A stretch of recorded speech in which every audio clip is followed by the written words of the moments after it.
Hello, we are live. I'm looking over here. This is all very confusing to me because I have my setup all changed around here to facilitate unboxing related content. Usually I'd be over here and the camera would be over here, but now it's over here. And the reason why it's over here is it allows me to expose a little part of the desk here. At some point I'm going to figure out a better way to do this. By the way, I always ask this at the top of this when I try to integrate the music. I don't know. Do you want the music on? Is the level of the music in relation to my voice appropriate? I don't know. I can turn it up or down. I have various sliders and widgets here on my screen. I don't know. I'm gonna turn it down. Okay. It's okay. It's good. Okay, the level's good. All right. So I need to remember it's just like kind of a quarter of the way up on the slider. Okay, good. So I'll leave it on for now. I can always turn it off if for whatever reason I get bored of it. And it's all like copyright free, DMCA free music. So we're not going to get into any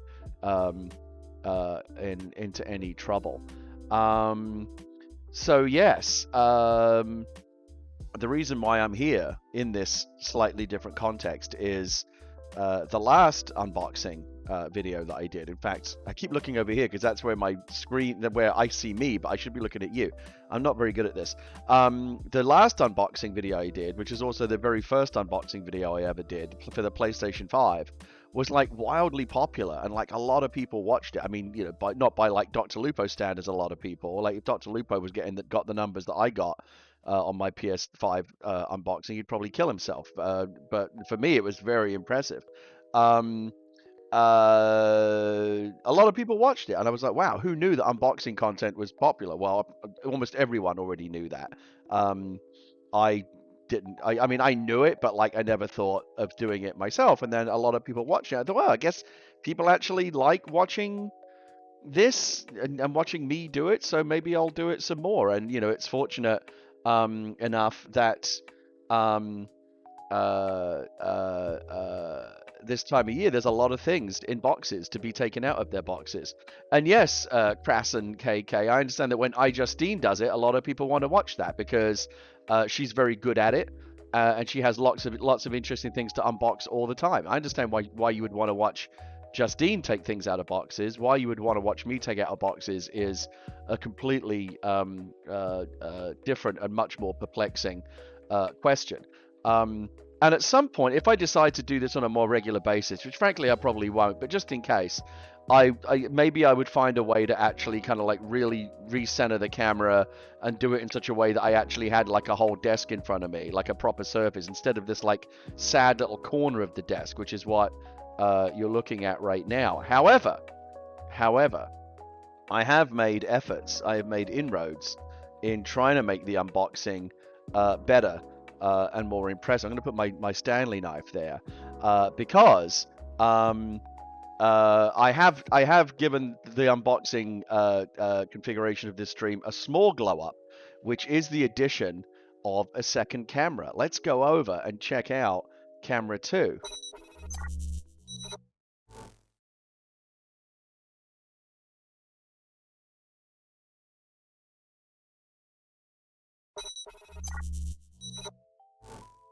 Don't have any audio over there yet. I will add it. Hold on. I'm going to go back over to camera 2 and I'll add some audio. Give me a sec.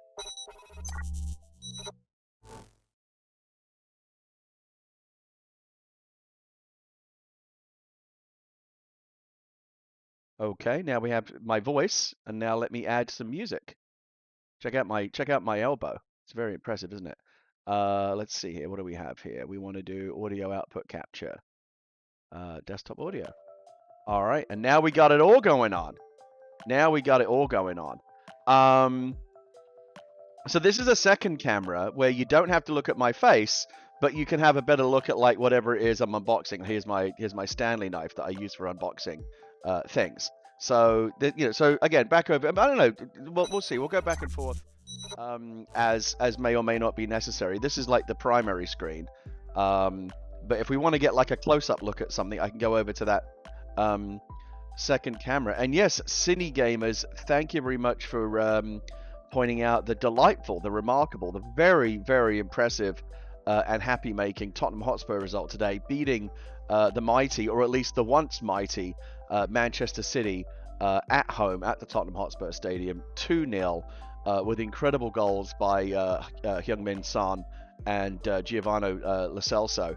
Very, very impressive. I personally think that Manchester City are a spent force. I don't think they're going to do anything again. I think Guardiola re-signing the contracts and all that is all very nice, but I think City are not the team that they were even last year or 2 years ago, and I think they're going downhill.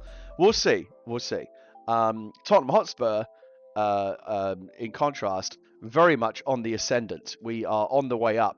Jose Mourinho looking brilliant, looking like he's having like a bit of a renaissance in his managerial career, and just an incredible squad that is really starting to fire on all cylinders. The feel-good factor is back at Tottenham Hotspur, and I'm very, very pleased about it. Very, very, very, very excited. But let's get back on topic. I do tend to get distracted. Now, for those of you who may have seen the previous unboxing stream, you will know that the manner in which I do these unboxings, it can take a while because I get distracted, I go off on tangents, and this one is certainly going to be perhaps a lengthier one, because I have not one. When I initially advertised this, I said that I was going to unbox the Xbox Series S, which indeed I am going to do. I have it right here, and we'll be taking, and I've saved it all for you. Hey Cypher, thanks for stopping in. Well, the stream's muted, so she won't hear me say that, but nevertheless, I'm saying it to her. Where was I? Yes, Xbox Series S. Microsoft very, very kindly sent me one, and I've got very specific reasons why I'm interested in it that I'll get to as we unbox it. Yes, Ronnie Corbett, good, very good analogy, reference point. Ronnie Corbett was a comedian, part of a comedy double act called The Two Ronnies, and he had a regular segment on the Two Ronnies show every episode where he would just sit in a chair, just him and the audience, like a one-man show, and he would tell a joke. It was a very simple concept. He would just tell a simple joke. But he would constantly, the gag was, the joke itself, if you just told the joke, would take maybe a minute to tell. But the segment was like 10, 15 minutes long because he would constantly get distracted and go off on tangents, and the tangents would often be even funnier, and in fact, often were funnier than the joke itself. And that was part of the delightful nature of the comedy. And I should go on YouTube and find some of those old Ronnie Corbett tangent things that he went on, because I used to like those a lot. I'm not doing, Ronnie Corbett did it because it was great comedy. I do it just because I easily get distracted and I have ADD, and I'm just all what's that, and I just get, my wife will tell you, my poor long-suffering wife will tell you what it's like to be married to someone like that. It's not a bed of roses, let me tell you. I'm glad you enjoyed the first unboxing, those of you who did. We had, like I said, we had quite a lot of people watching it. And so we're really doubling down here, not just with camera 2 over here. Hey, camera 2. This is camera 2, which gives us a slightly better, kind of more detailed look at things. Should we decide to go in for a closer look. But then we have the master camera is still over here. That's the one where you get, the full look. And again, this really should be much better. I really should be sitting in front of a full desk with a camera pointed right at me. But in order to do that, I would have to disassemble this whole desk, which I'm not willing to do. But I am gonna try and find a way to do this in a slightly more interesting way. Should I decide to do more of the, I don't know. Maybe after this, after this, I don't have anything left to unbox. Already unboxed PlayStation 5, already unboxed the Xbox Series X, we have the Series S, and here's the thing, not one, you'll notice the title of this stream is not called Unboxing the Xbox Series S, but it's called Unboxing Various Interesting Things, because this is a multiple unboxing stream, and in fact, it's even gone one better since I advertised it on Twitter the other day when I said I would be unboxing or I think it was this morning, I said later today I'll be unboxing the Xbox Series S, and also another mystery unboxing. And that's true, I do have another mystery unboxing, but I've even in that short time, I've added a third unboxing. I have 3 things to unbox for you, all of which I think are quite interesting. They're all related to gaming and video games and being a nerd, but they're all very different. And I would say the prices range from there's a $50 item I'm going to unbox, a $300 item I'm going to unbox, the $300 item obviously being the Xbox Series S, and the third one I'm not quite sure exactly what the retail price of it is, but I think it's closer to around $700. And all of these things I'm going to unbox here on the stream are quite hard to find. The first one's actually not terribly hard to find. I was able to find one, but it's been going in and out of stock. The Xbox Series S, and of course, and the X, and the PlayStation 5. Good luck finding those anywhere. So that's very hard to find. And then the third one, I think, is probably the last one. The one I'm going to do last, I think, is quite possibly the hardest thing to find out there right now. It's a very, very coveted item. Demand massively, massively outstripping supply. There's a lot of wailing and gnashing of teeth going on Twitter right now about how difficult it is to find this particular item. I'm very, very fortunate to have been able to procure one, and I'm very excited about it, and I will be doing that one last. We're going to go in order of price and difficultness to find. The first one is going to be the cheapest and the easiest thing to find in stores right now, although it is still a little bit tricky. The second one will be the Xbox Series S, and we know that's difficult to find right now, completely sold out. And then the third one will be the most expensive and the most difficult thing to find. And I'm excited about all of them in very different ways. We'll get into it. So the first one, and this is how much I love you people. You find people here at the LOG, because you're all, as soon as you show up here in the chat, you're all honorary members of the LOG, the Legion of Gary, and you can become actually full-on members of the LOG by following me here, or even better, of course, subscribing. At that point, you really are super duper in the LOG. And I have little alerts and things that go off when you follow and subscribe. Like One Kev Griff just followed a few seconds ago. Thank you very much, One Kev Griff. We're on our way. We have about, let me see, we currently have 43,000, oh my goodness, 43,854 followers here at the LOG, on our way to 50,000, I think. Very exciting. Very excited about that. The 50,000 barrier, if we ever hit that, will be really cool. A lot of that, of course, has come through Animal Talking and some of the more ambitious things that I've done on the channel. Animal Talking's going to be off the air again for a little while. I think it's way too difficult and time consuming to make. We're coming into the holiday season. We just did we did our big Halloween show with Lupo and all these amazing guests. Mike Shinoda, Justine was on there. All kinds of fun people were on that show, but it's exhausting. It's definitely not coming back for the end of the year. I originally talked about doing a Thanksgiving show and a Christmas show. That's not happening. I want to just enjoy my holiday and not worry about the stress of doing that kind of stuff. And honestly, between everything that's going on with Twitch, DMCA, and all the other kind of restrictions and things that are coming down, like having live bands and music on the show, which has really become a big part of the show, and dealing with all the copyright claims. I have copyright claims coming in on my YouTube channel all the time, even though the music's been cleared with the label and stuff like that, and I've obtained like an official license to use the music. Tell that to the YouTube algorithm. Like, it's a whole other hassle, and I just don't I have neither the time nor the inclination to run around clearing up copyright claims. So I'm just not going to do the show for a bit. 2021 we'll reassess.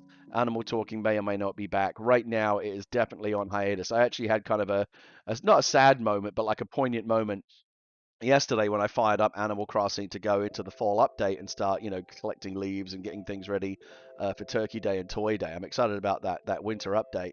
I went down to the basement where the talk show set is, and just turned off all the lights and just shut everything down, and the set is now dark. You can of course go to the dream version of my island, and check it. The lights are, I can't remember if they're on or off in the dream version, but they're off in the real version of the maybe I should leave them on so people can come visit. I'm not sure if I should turn them back on, but right now the set is just dark. If I could put like sheets and things over the desk and the and the couch, I would. But right now the lights are all off, and the show, like I said, may its future is kind of in the balance right now. It may be back in 2021. It may not, but for right now, it's definitely dark. That's the technical show business term. The show is dark right now, which means we're not doing any shows currently. But you know, we had if it was the last show that we did, the Halloween show, we had an incredible run. We put smiles on a lot of people's faces, I think, during 2020, a year where people really needed something to cheer them up, a bit of levity, a bit of a distraction, a bit of whimsy. I'm glad Animal Talking has been that for many people. And again, it may continue to be. We'll see how I feel in 2021. But right now, I feel like I just need to take a little break from it, and you know, just do easier stuff like this, which, you know, hopefully you'll continue to enjoy. There's going to be lots of games coming. There are just so many games out there right now. I honestly can't remember the last time that I was like this happy to be a gamer, like since I was a little kid. There's just so much good stuff out there right now, between all the amazing stuff on the new PlayStation, all the amazing stuff on Xbox, and of course on PC. Cyberpunk right around the corner. We just started playing Age of Calamity Hyrule Warriors on Switch last night. I was playing 2-player split screen with my kid. That's delightful. I'm loving everything Nintendo is doing right now. There's just so much great stuff out there. So in that spirit, why don't we let's get on with it here. So this is how much I love you. The first thing that I'm going to unbox is something I actually already took out of the box and played with, but I very carefully and lovingly put it all back in the box. I usually don't keep the packaging, you know, for like if I buy like a thing, I usually just throw the box away because I don't have the room to keep it around. I saw, okay, XXNVXX says, I saw Cyberpunk has a streamer mode that removes and replaces copyrighted music. Yes, I saw that too, and I think that's a very positive move by CD Projekt Red. It's a nice stopgap measure, but it shouldn't have to be the solution. I personally thought that Twitch's official response to streamers, oh, here's how you don't get a DMCA strike.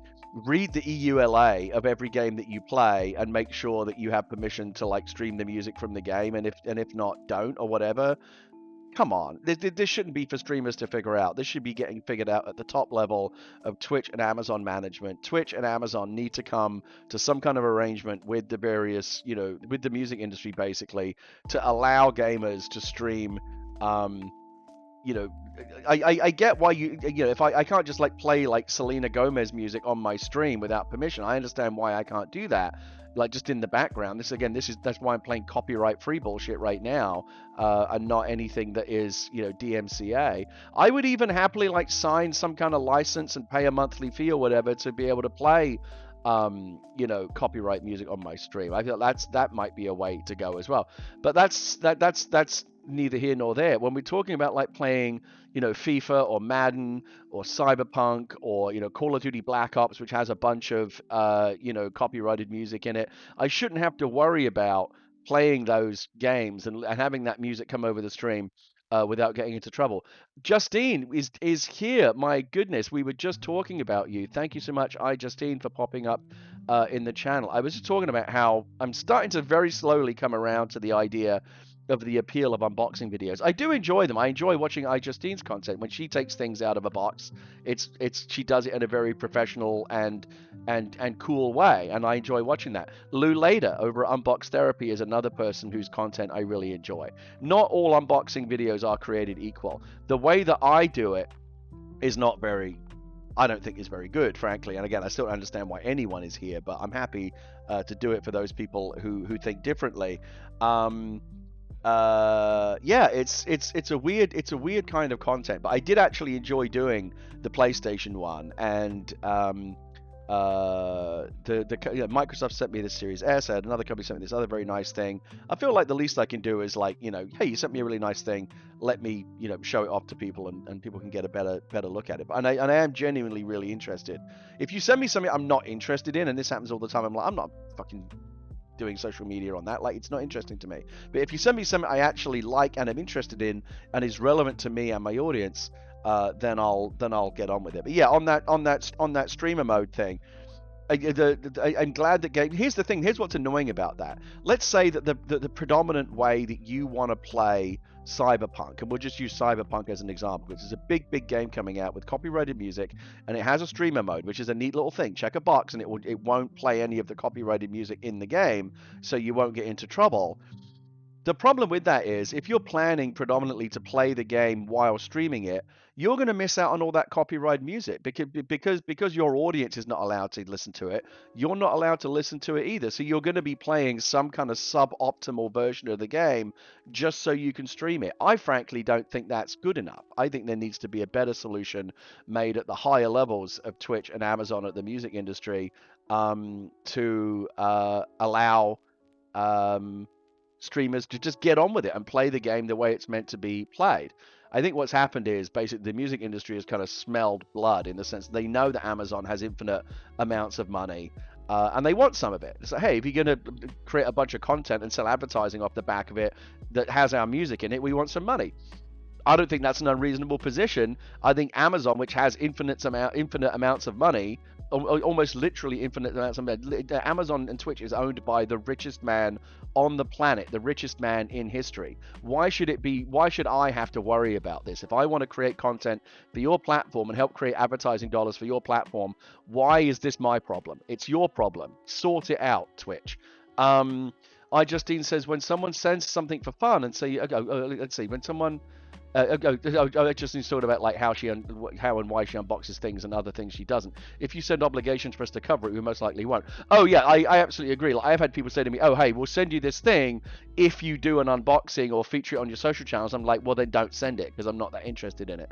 But Justine continues, you do have to disclose if it was sent for free. Just not begging you to post makes us want to. If it's cool, yeah, when someone sends something for fun and say you don't have to post about it, we most likely will. I agree. The three things that I have here to unbox today, the first one I bought, the second two were sent to me by the respective companies. So I will, if there's some legal obligation for me to say, oh, hey, I was sent this for free. I think I typically always do that. I have two Series X models here. One I paid for, one I bought from the Microsoft Store, the other one Microsoft sent to me. The Sony PlayStation 5 that I unboxed was bought and paid for. I got that from Amazon because I don't think Sony has ever sent me anything. I don't think they even know I exist. I'm certainly not on any kind of press list that Sony has. So a lot of things I unbox are just things that I've gone out and kind of bought with my own money. But a couple of things today were sent to me by the companies, and I'm happy to unbox them. Not again because I feel obligated to do so, but because I think they are genuinely. Honestly, you should see some of the shit that people send me. I'm not fucking putting that on my channel. Like, some of it is like, why do I even want this? Let alone unboxing it.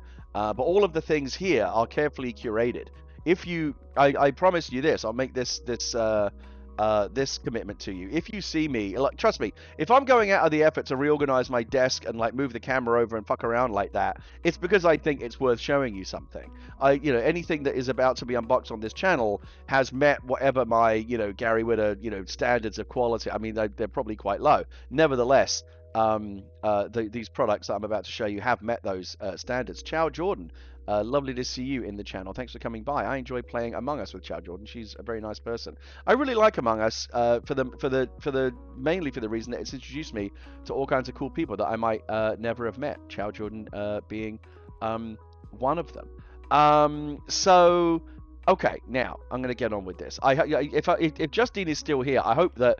I'm very glad to have her here in the channel, but it makes me a little bit nervous because this is like, I'm an amateur unboxer. I'm a hobbyist unboxer. I'm not good at this. I don't know how to do it. Oh God, she's still here. She's a pro. Like, she has literally millions of people watch her unbox things, and companies send her all kinds of amazing things that I could only ever dream of receiving because, like, she's super good at it and has a massive audience. And over the years, she's developed like pro unboxing skills. So yes, please don't judge me too much because I'm not very good. If you watch the last unboxing video, it took me an hour and 45 minutes to unbox a PlayStation 5 because I got so distracted. And I kept going off on tangents, and it was almost like a tantric unboxing. There were lots of people going, get on with it already. Like, they really wanted to get off. Trust me, you will get off. You're going to get off 3 times on this stream. I just can't promise when that's going to happen because, I do it at my own pace. And yes, of course, when Justine does it, and when Lou later, and all the unboxers that I enjoy watching do it, they, it's usually a pre-packaged, video that they've edited down, and they've cut all the boring bits out and made it, very professional. With here you get all the boring bits, like right now, for example, me just kind of talking about nothing in particular, and delaying the content that you actually came here for. So let's actually get, I feel like, well, how long have we been going for? Like 35 minutes already, and nothing's really happened yet except a bunch of nonsense coming out of my face. The first and cheapest, but still very cool product that I'd like to share with you, and these are all kind of cool holiday gift ideas, should you be inclined, and perhaps more interestingly, be able to actually find these items, because they're all quite difficult to find. These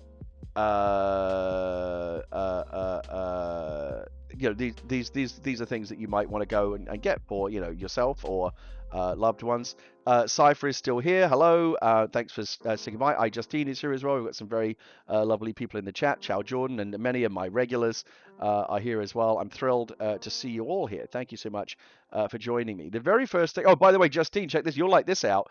You'll like this. Since the last stream, I actually did do one thing. I busted out my second webcam, and now we have unboxing camera 2 over here, and this is a more detailed close-up unbox. As again, still shitty, still just basically the corner of a desk, rather than the whole desk. But I can put items here and hold them up to the camera and go, check, look, there's my Stanley knife that I use for unboxing things. So it's a bit fancier, still not super fancy, but nevertheless, a thing. So small improvements.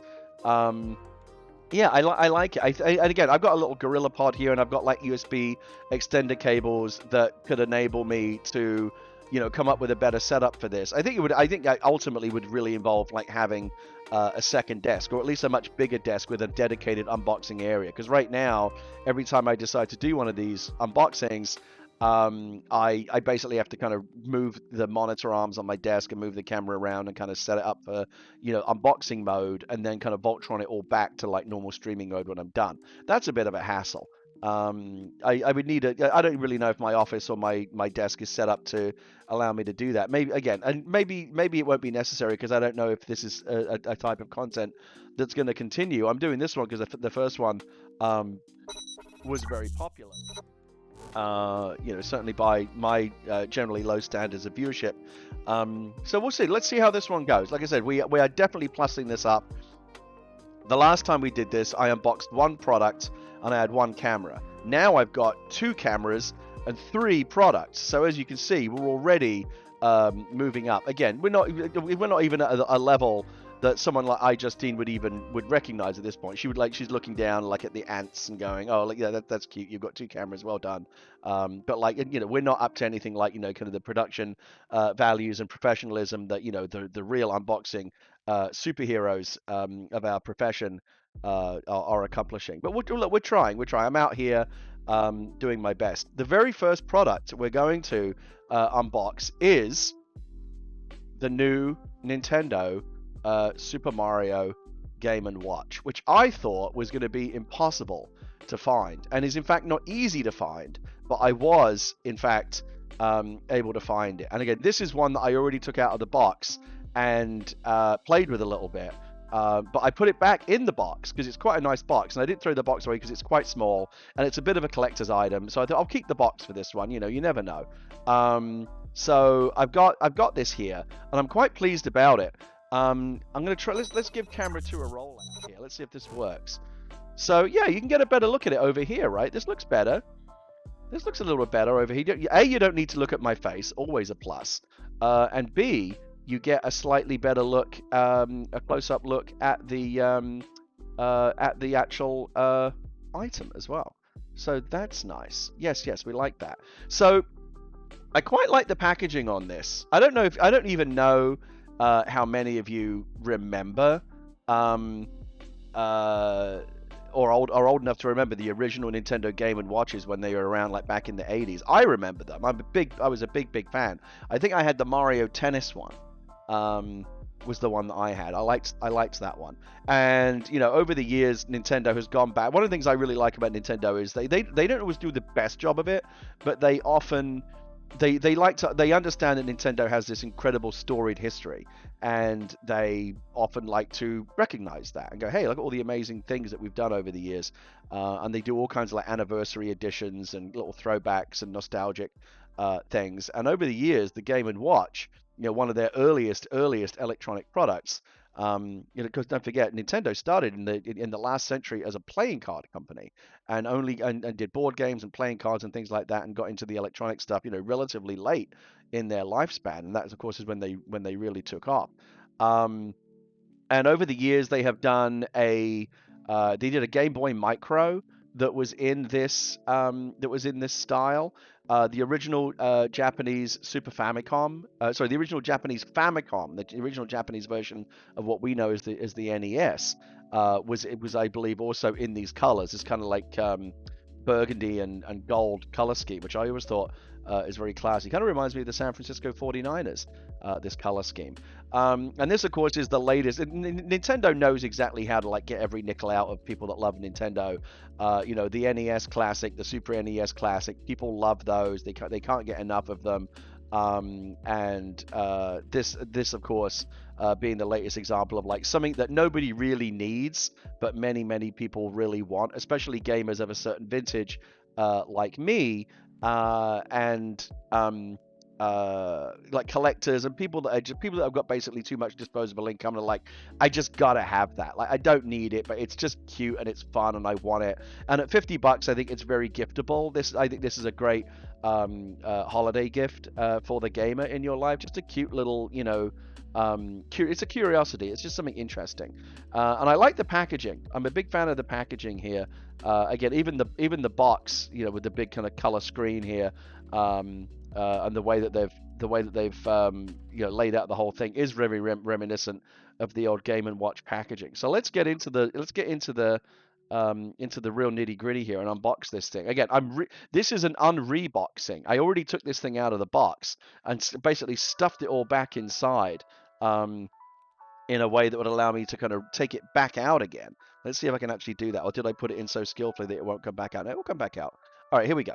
All right, so let's take a look at this. Instruction manual, there's a little box within a box, and then this whole thing is in this little package here. And then inside is the actual, let me get the screen a little white here, it's a little bit smeary, is the actual gadget, which I gotta say, I really love. I had it upside down there for a second. Let's turn it on. Now, something else that I love about this. Thank you so much, Nintendo. You were ahead of the curve on this with the Nintendo Switch. It took the PlayStation 5 and the Xbox Series S and X to catch up. But look at that. Look at that beauty. USB-C. USB-C charging. It doesn't take batteries. It doesn't work on watch batteries or AAAs or any of that nonsense. It has a USB-C charging port, and it even comes, I don't have this in the box because I actually took it out and I'm using it, with a rinky-dink little like a 6-inch super short charging cable that you can plug into whatever USB power source you may have. And so I love that. Thank you so much, Nintendo. I can't wait. I think I'm almost at a point now where I've got almost every last USB micro USB cable out of the house. There's only a couple of things left in the house that still use it, as products now get evolved up to USB-C, which is an infinitely better cable. I fucking hate micro USB. It is just a shit cable. Whoever designed it needs a slap. Whoever designed USB-C as essentially the replacement to it should get a medal. Thank you very much, Nintendo, for putting USB-C charging on this. So let's power this thing on. There's a little power button here. I'm going to come around this way. Okay, so again, right off the bat, hey, it's a watch. I don't know how well you're going to be at this. Maybe the screen part here is not going to. I have to find exactly the right. Maybe if I hold it just like that, you can kind of see it right. So it tells you the time in little Mario blocks, which I think is very cute. And there are 3 different games you can play on here. Of course, let's press the game button here. of course, Super Mario Brothers, the original classic. Super Mario Brothers 2, they threw in as well. And they even threw in a little ball game, which we're going to try right now, which is kind of a recreation of, let's see here, of the original kind of Mario ball juggling game that they had. It doesn't really show very well. Now, remember back in the day, the way that the Game & Watch technology worked was just a kind of the kind of Tiger Electronics, the LCD screen, that which is the different kind of elements that would you kind of light up or not based on. It was basically kind of everything was kind of pre-printed on the screen, and it would light up different elements, and like things didn't really animate, and it was very, very, very primitive. And what they've done here is just kind of recreated that on the actual LCD screen. It's kind of a black and white recreation of the original Mario ball juggling game. Yeah, it worked very much like the way that a calculator would work with the different elements of the alphanumeric characters. This is about as simple as gaming gets, but it was a lot of fun back in the day. I doubt anyone is going to be playing a whole ton of this. They just threw it in as like a little additional interesting curiosity. And even as I say that, I can see myself like going, ooh, I want to get a high score here. I'm already up to 9 juggles. How many juggles can I get? Juggle 10, 11. I want to juggle forever now. Juggle 12, 13. Oh God. 15. Let's see if I can get up to 20, and then I'll move on to something else. Come on now. 18. Come on now. No! I fucked it up at 19. Fuck this game. I hate this thing is a piece of shit, and you should not buy it. Okay. Super Mario Brothers. This, of course, is why we're really here. Let's see. What we're going to do is we're going to reset the game. We're going to go back to the beginning. And we're going to play. Now, I don't think you're going to get the sound. I don't think the sound you're going to be able to pick up the sound here, but just, you know what Super Mario the sound. I'll do it for you. I'll do it for you. Da da da da da da da da da da ba ba ba ba da ba ba ba ba ba ba ba ba ba ba ba do do do do do do do do do do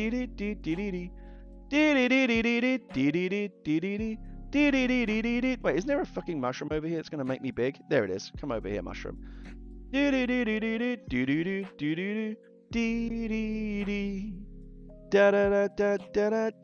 da da. Ba ba ba ba da ba ba ba ba. Oh, it's Fireflower. Fuck, I missed it. I'm shit at this. I was never good at Super Mario. Do do do do do. Do do do do do do do do do. I do remember how to do that. Do do do. Fuck you, little Koopas. Ah! Wait, are they Koopas or Goombas? I can never remember the names. Alright, let's get over here. Try not to die. Get all the way up to the top here. Get on the flag. I can never get onto the top of the flag either. I always hit it at the bottom. I'm just not very good. So that is the Nintendo Game & Watch, the new one. $50 if you can find it. Let's go back over here real quick. It's actually, I honestly thought that like a lot of these little Nintendo novelty products, this was going to be impossible to find. And it was difficult at first, but thanks to the stalwart work done by the likes of Wario64 and some of the other people on Twitter that will alert you when things are available, I was able to find it at Amazon. And it was one per customer, which, as it should be. We don't want people buying these things en masse so they can go and scalp them on eBay or whatever. But I was very pleased to get this one, so go check it out. If that's something that you're interested in, either for yourself or as a gift, go check it out. I'm very pleased with it. Very pleased with it. Okay. What's next? What's next? What do we have next? Ooh, I know what we have next. So, as many of you know, I would say primarily I am a multi format gamer. I don't like nail my colors to any one particular flag. I started playing console games. Like what was my video game upgrade path? Atari 2600. So I started with consoles, but then I had a Atari 2600 to start with, and then I had a Sinclair ZX Spectrum, Commodore 64, Amiga. Then I started getting into PC gaming, and then that's when I became editor of PC Gamer magazine, and I was a PC gamer for many, many years, and was very much on the PC side, and kind of thought that console gaming was dumb. But then after that, then I became editor of a magazine called Next Generation, which was for all different systems, predominantly consoles, but some PC gaming in there as well. And over the years, my tastes have just developed in such a way that I just like all games everywhere on every platform. So I still love PC games, I still love console games, I love Nintendo, I love PlayStation, and I love Xbox. And I have a special place in my affection for Nintendo because they just love everything they do. I think it's an amazing company. Yes, I did have I just said I had a ZX Sinclair 48K ZX Spectrum, one of my favorite computers. Oh, and a VIC-20 as well. I had a VIC-20 first, then the Sinclair ZX Spectrum, and then the Commodore 64, and then the Amiga. That was like my computer upgrade life through the mid to late 80s and into the early 90s. And I like PlayStation a lot. I slightly prefer Xbox just because I slightly prefer the controller. That might change now with the new PlayStation 5 controller, but I've been on Xbox Live since like the day it launched. Like I've just been there forever. I've always had a particular affinity for Xbox, and I really like. I was a big fan of the original Xbox. Big fan of the Xbox 360 in particular. Love the Xbox 360. Many happy memories. What a great generation that was, the Xbox 360. The Xbox One, I think, frankly, looking back over all of it, was a bit of a dud. As I've said before, in fact, I mentioned it again today on the Kind of Funny Xcast, which you can go check out on YouTube or on podcast services, chatting with my co-hosts about that, how ultimately, now that the Xbox One generation is like done, it's essentially finished, the new generation has arrived, I think we can kind of look back on it and say, yeah, it was kind of a dud. It had a catastrophic launch. The Kinect was a disaster. It was just an ill-conceived idea. Maybe not ill-conceived, but just like ill-executed. Like it wasn't an idea that was ready for prime time. Nintendo really changed a lot of things with the Nintendo Wii. Once they brought in that motion control, the Wii was so phenomenally successful that everyone was like, oh, we got to copy it. So, Sony brought out those weird, what ping pong ball wand things. What were they called? The motion move controllers, which were a complete flop, and then kind of got resurrected a little bit, rehabilitated by PlayStation VR. Now there's actually a reason to have PlayStation Move controllers, but like nobody gave a shit about the PlayStation Move controller for the longest time. And certainly nobody gave a shit about the Kinect. It was a disaster, just a massive disaster. And it was a big mistake. And it forced Microsoft to launch the console at $100 more expensive than the PlayStation 3. And it was just bad. It was just bad. I don't count the iToy because the iToy is basically just a camera. I don't think the technology, the Kinect was actually a really interesting and advanced piece of technology. It just wasn't good enough to be what Microsoft wanted it to be, or what gamers wanted it to be. Tom G 1013, thank you so much for the Twitch Prime. Subscribe for 12 months as a 12-month resub. I really appreciate that. Thank you. And then the whole other thing, again, just going back to the Xbox One launch, was just a mess. You remember they didn't talk about games. They talked about TV and entertainment, which really wasn't what people wanted to hear. The game sharing thing was an absolute catastrophe. Sony jumped all over them for that, and they had to dial it all back. Like, it was just a big mess. So catastrophic, in fact, I thought it was very interesting that Phil Spencer said recently in an interview that it was so bad that Microsoft at the highest levels were considering just like throwing in the towel. Like, we had a good run, 3 generations, but like Xbox is done. And I'm glad they didn't make that decision, because I feel like they've gone a long way towards riding the ship in the back end of the Xbox One generation, and now into the Series S and X generation. I think they're actually doing it right. Game Pass and all this other amazing stuff that they're doing. I'm so glad that they decided to keep going. But yeah, let's be honest, the Xbox One was a dud generation, and I think it cost Microsoft quite a bit. The PlayStation is way ahead of them in terms of sales and install base and arguably mind share, and they need to, they've got to make up that ground, and hopefully they will now that they've got a much better product and a much better offering.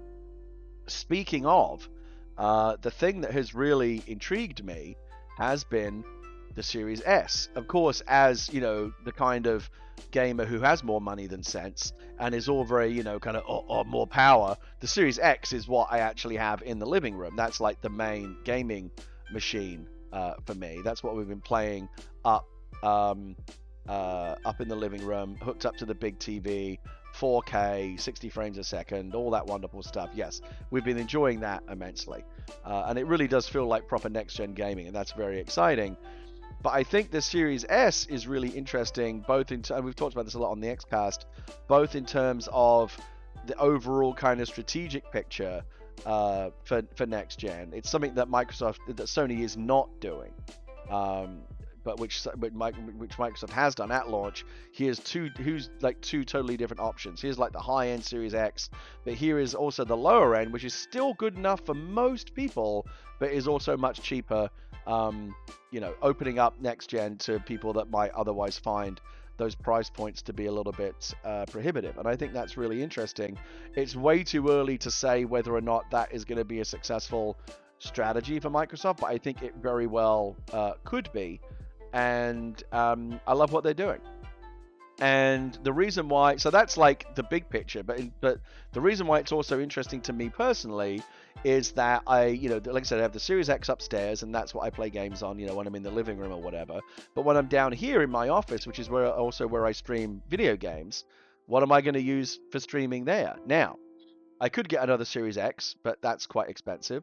And it's also, frankly, overkill for what I need down here. I don't have a 4K monitor. I have a 1440p panel. 4K monitors, gaming monitors, are still kind of like, the technology's not quite there yet. There's some good stuff out there, but I feel like we're maybe a couple of years away, from 4K monitors coming down in price to where they're really accessible and also really good and can do 4K at like 120 hertz with all the high frame rates that you would want. And also, we're just now getting to a point with, with the 3000 series graphics cards that can actually do 4K content at a high frame rate and not look shitty. I feel like we're just barely getting into like the true 4K gaming on PC at the kind of like super slick frame rates that PC gamers expect. Because if you say to a console gamer, this will do 4K 60 frames a second, they'll go, oh my god, that's fucking amazing, never seen anything like it. If you say to a PC gamer 4K 60 frames a second, they're going to look at you like you just slapped them in the face, because 60 frames a second for a PC gamer is a joke. Like, we're at the high end of PC gaming, we are used to frame rates in the triple digits, like on the regular. So that's what we want. Like, we're not, I don't think most PC gamers are yet willing to sacrifice frame rate for resolution. And again, the 3080, the 3090, those like really high end cards, some of the stuff that AMD is doing that I'm less familiar with, is getting us to a point where we're going to hit that 4K 120 plus sweet spot in PC gaming probably in the next year or two. We're not quite there yet. And Evernerve points out that high refresh 1440p is better than 4K 60 frames. Again, that's the prevailing view among many gamers, and that's why the panel that I have here, I have a Acer Predator, which is a 1440p, so a 2K monitor, which also does up to 150 hertz refresh, so I can get up to 150 frames a second, and it does G-Sync. So all of that is wonderful. The PC games look phenomenal on this monitor when they are being driven by a really powerful graphics card. And I'm very fortunate to have a Titan RTX in this machine and a really fast processor and lots of RAM. This is pretty much a Ninja PC. So it's really satisfying to be able to to load up like a big game, like a Call of Duty or whatever, put it at its maximum res, 1440p on this monitor, and actually I think this does go up to 165. I can't remember what the Acer Predator does. I think you can overclock it and get it up to like 165 frames a second. I know I have this monitor fully overclocked, so I think it does. I think it goes pretty high. But all I know is, again, I'm not like a pixel counter. I'm not the kind of person who's obsessing over this many hertz or this many frames. All I know is that games look fantastic on this monitor and on this rig, and that is very pleasing to me. But that all brings me back to the Series X, and here's my big thing, and I think Microsoft should be making more of a deal out of this from a marketing perspective. In a year in which game streaming has exploded, and it's almost impossible to find like a podcasting microphone or a webcam or a light or anything. Hey Cypher, I'm glad you're here and able to fully engage, because we're just getting to the good stuff. We've been going for an hour. I have already unboxed one product, and we've been here for an hour, so we're already doing better than before. And I've got 2 more to go that I'm very excited about. We'll get to those in just a moment. I think Microsoft should be making the argument that the S in Series S is for streaming, because if you think about it, it really is the perfect streaming box. Actually, as we all know, the Series S, the big difference between that and the more powerful, more expensive Series X is it doesn't do 4K. But most people don't care about 4K because most people either don't have a 4K TV or can't really tell the difference between 1080p and 4K content. It's just not. It's not. It's more than they need. There will always be a market, for people like me that want to have the biggest and the best. The Series X is going to be that box for many people, but for many other people who just want a box that is like plenty good enough for their 1080p TV that they've got in their house or whatever, it's going to do the job. Where I think there is also a big area of interest, though, is for streamers. Again, streaming is going through the roof right now. Everyone's been locked down because of the pandemic. They're all going, oh, what am I going to do? So I guess I'll stream. That's a way for me to engage and connect with people. Animal Talking was born that way. I was bored and I wanted to find something interesting to do that would allow me to connect with people, and Animal Talking became that vehicle. I think the reason why Among Us has been so phenomenally successful this year, even though it's a game that's 2 or 3 years old, is because it's a great way to socially connect with people. You've got up to 10 people in a room, all connected via voice, all chatting. It's just Among Us is just a really, really fun social activity that happens to come in, packaged up in the context of a video game. So for all of these reasons, we're looking to connect more, we're looking to stream more, we want to share our gaming experiences with others, and that's why I think the Series S, and again, I think Microsoft should be leaning into this angle more, it's perfect for streaming. It's perfect for me, for my secondary box. Why spend $500 on a Series X when I'm not even necessarily going to get the best out of it?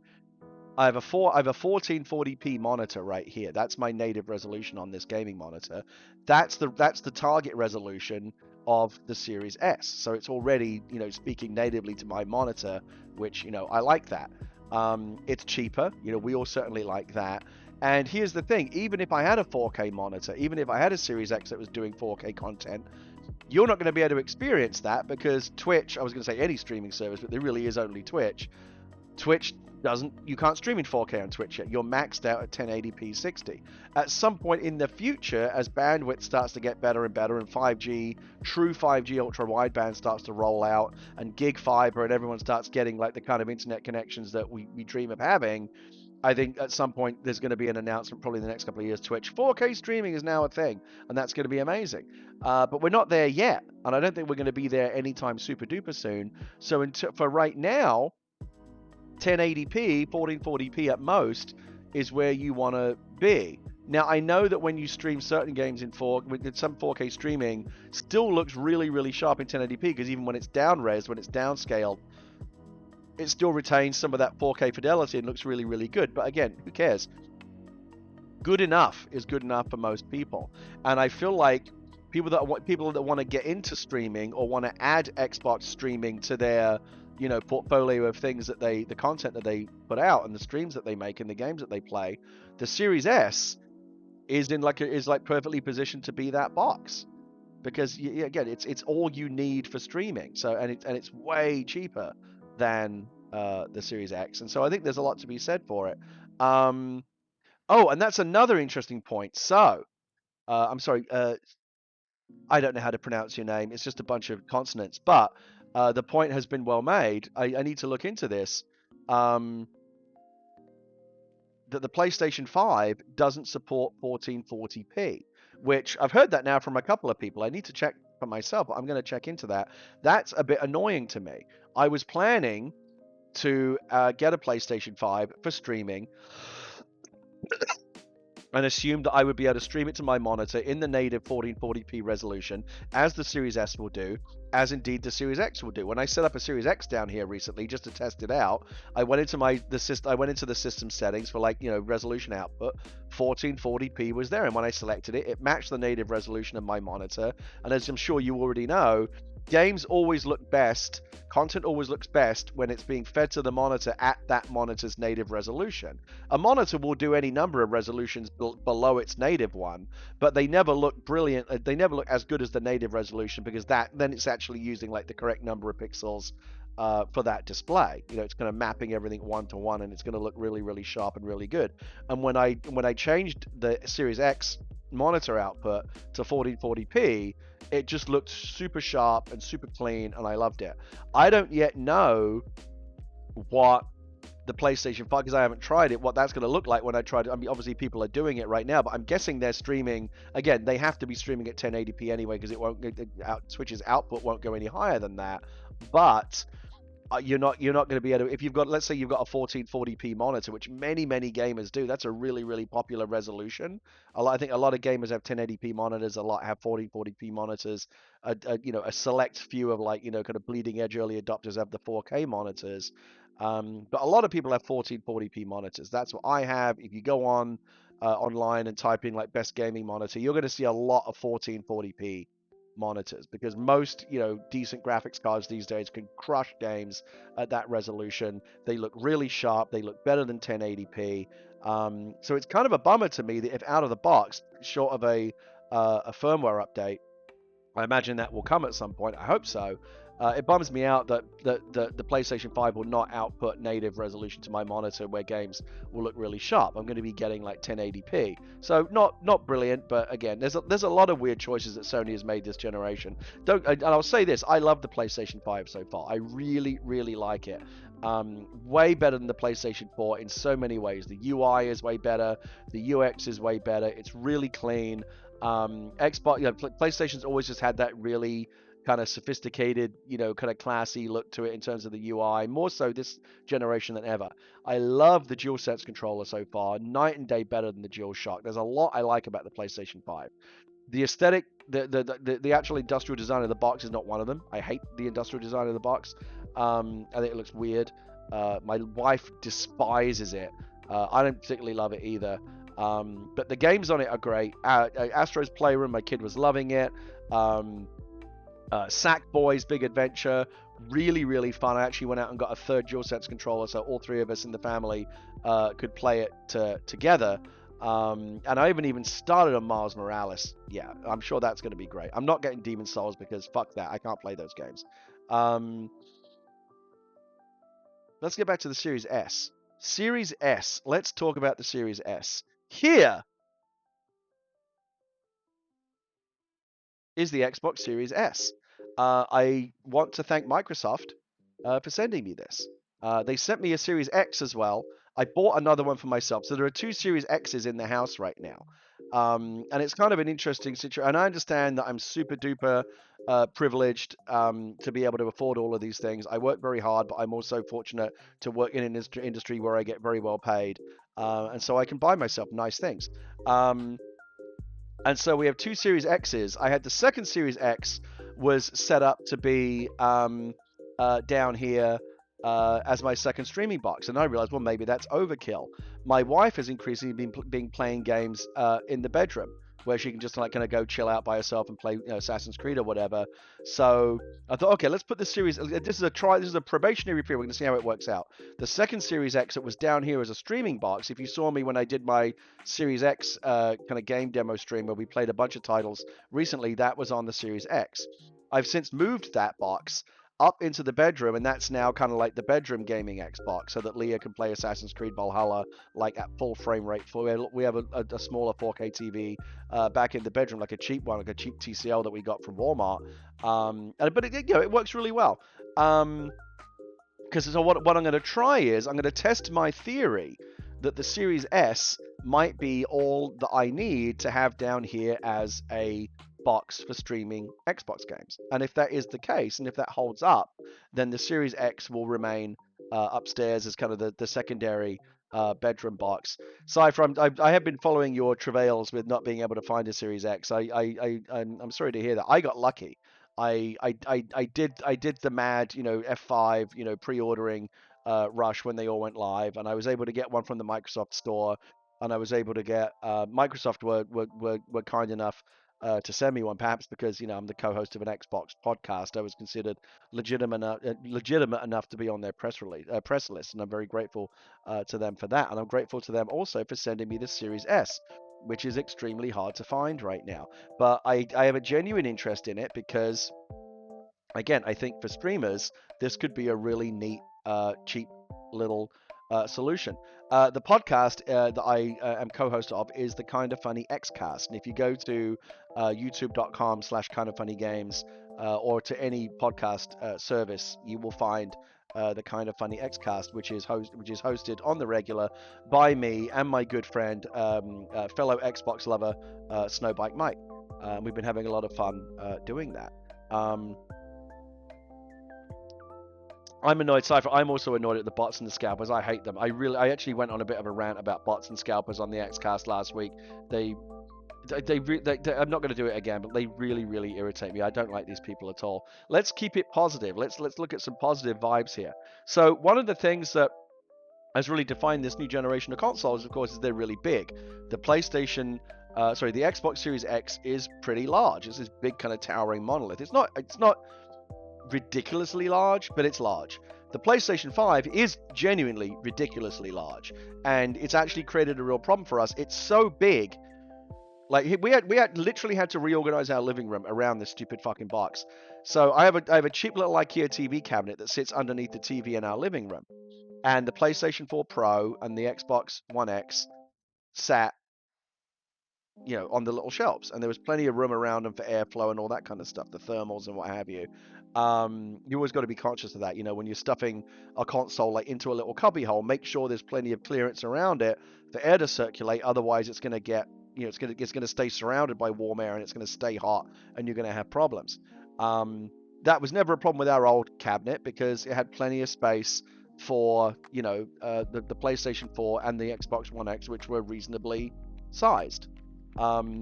The Xbox Series X is, to me, at the very limit of what you might consider to be reasonably sized. The PlayStation 5 blows way beyond it. In fact, I'll give you a quick demo.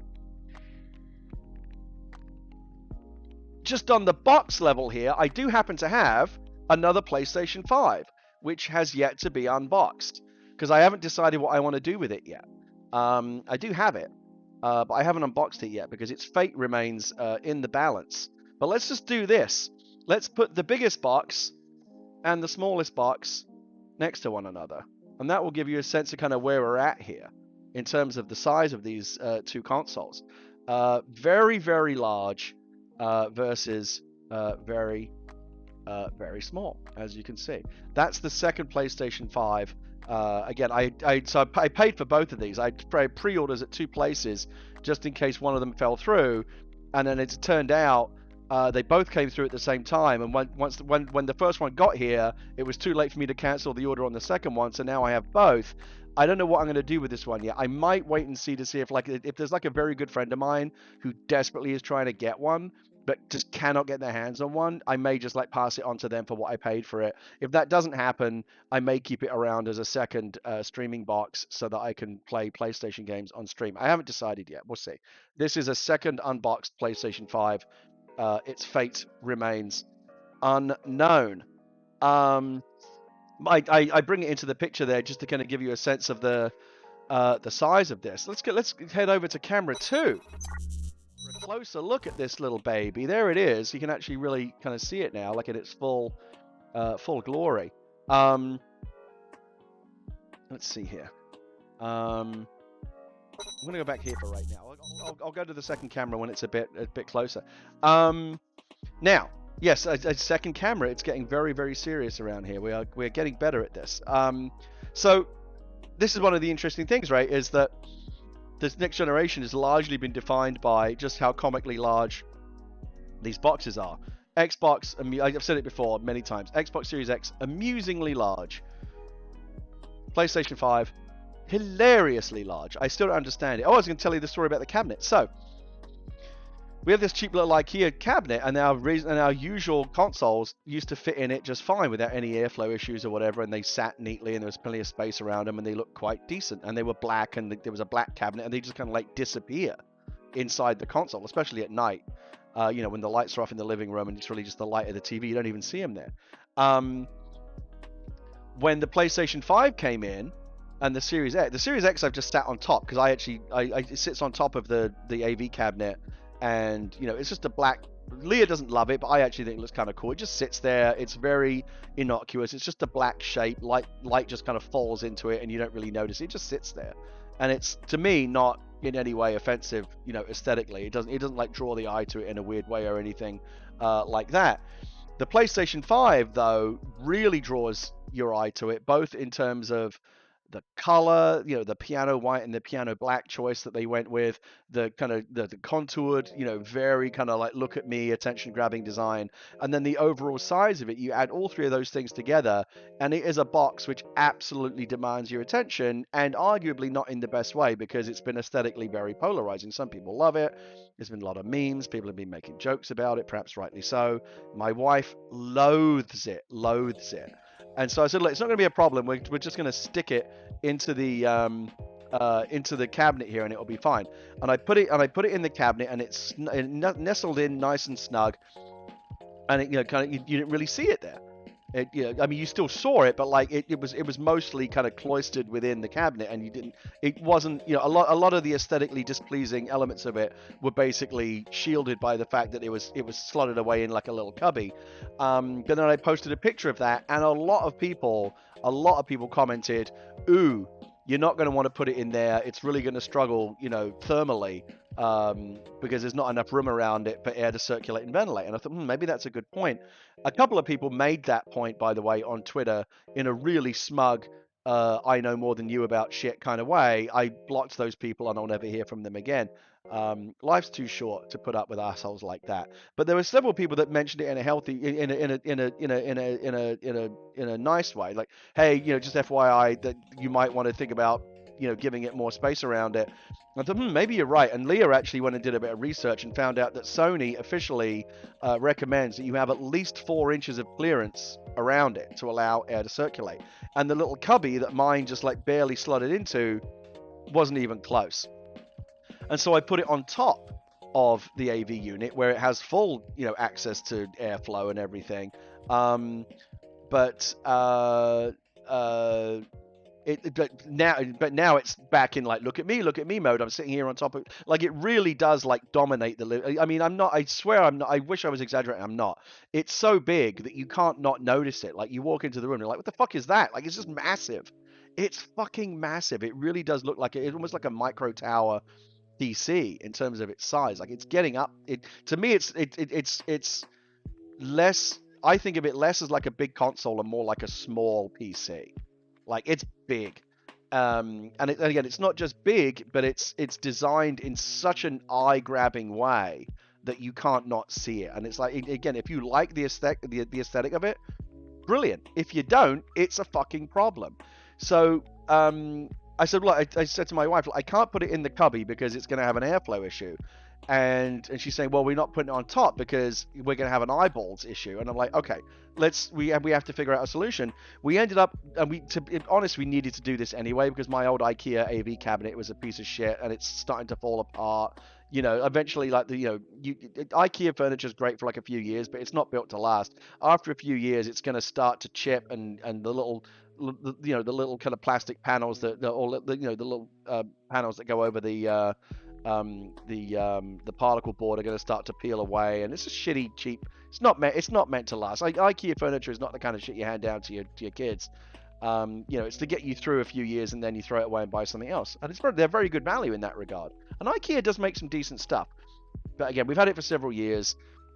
It's not, And when they were built, and when the people were building these cabinets, they measured designing these cabinets. They're designing the cabinets like, well, how big's a console? How big's a DVD player? Like, we need to have enough room to put things in. They never imagined that the fucking lunatics at Sony would design a console this big. And I mean, now maybe AV cabinets are going to have to start, factoring that in. But for right now, the AV cabinet that we have cannot do the job. And so we actually bought a whole new one that we think is a bit nicer and has much bigger slots inside, like much bigger. Like the shelves have much bigger. We did all the measuring. Okay, so the PlayStation would go in here, and there'd be this much room around it for air to flow. Like, so now we can and it even has like these little sliding doors, so that when you're not playing the consoles, you can just shut the doors and you don't even have to look at them at all. But when they're kind of like these little sliding barn doors that open, so that when it's time to play consoles, you open the little cabinets, you can see the consoles, and then air can flow. Air must flow. So that new AV cabinet actually could be arriving as early as today. Maybe we'll be building that later, and we'll see how. It'd be a good opportunity for me to get back there, get rid of all the dust bunnies, like clear up all the cable management, and like run everything nice and clean and make it look better. Let me see. Do I have? I don't know if I have the. I'm not going to bother to show. We got it from Target. It's a nicer. It's still not. It's not super expensive. It's not super fancy or anything, but it's nicer than the shitty IKEA one that we have. And we did a lot of measuring, and we figured out that we can actually put both the Xbox Series X and the PlayStation 5 into little cubbies where they can sit and not, offend anyone's eyeballs, but still have plenty of room around them to get hot and circulate without that being an issue. So let's talk again about the Xbox Series X, because again, this brings me back to the issue of size. These consoles are comically large. At the other end of the scale, though, a lot of the conversation around the Series S has been just how small it is, and I'm actually genuinely interested to take it out of the box, which I'll do in just a moment, because a lot of people, I've seen some of these unboxings, and I've seen a lot of reviews, and a lot of people have said, oh wow, it's really small. And you can get a sense of that from looking at it on video and in screenshots, and they usually put it next to the controller. And we all know how big an Xbox controller is, so if you put something next to an Xbox, you get a sense of the scale. But as we all know, you never really know until you actually see one in real life in front of you, in the flesh, so to speak. Again, I thought I had a pretty good sense of how big the PlayStation 5 was until I actually got it out of the box, and I was like, holy shit, yeah, it's however big you think it is, it's bigger than that.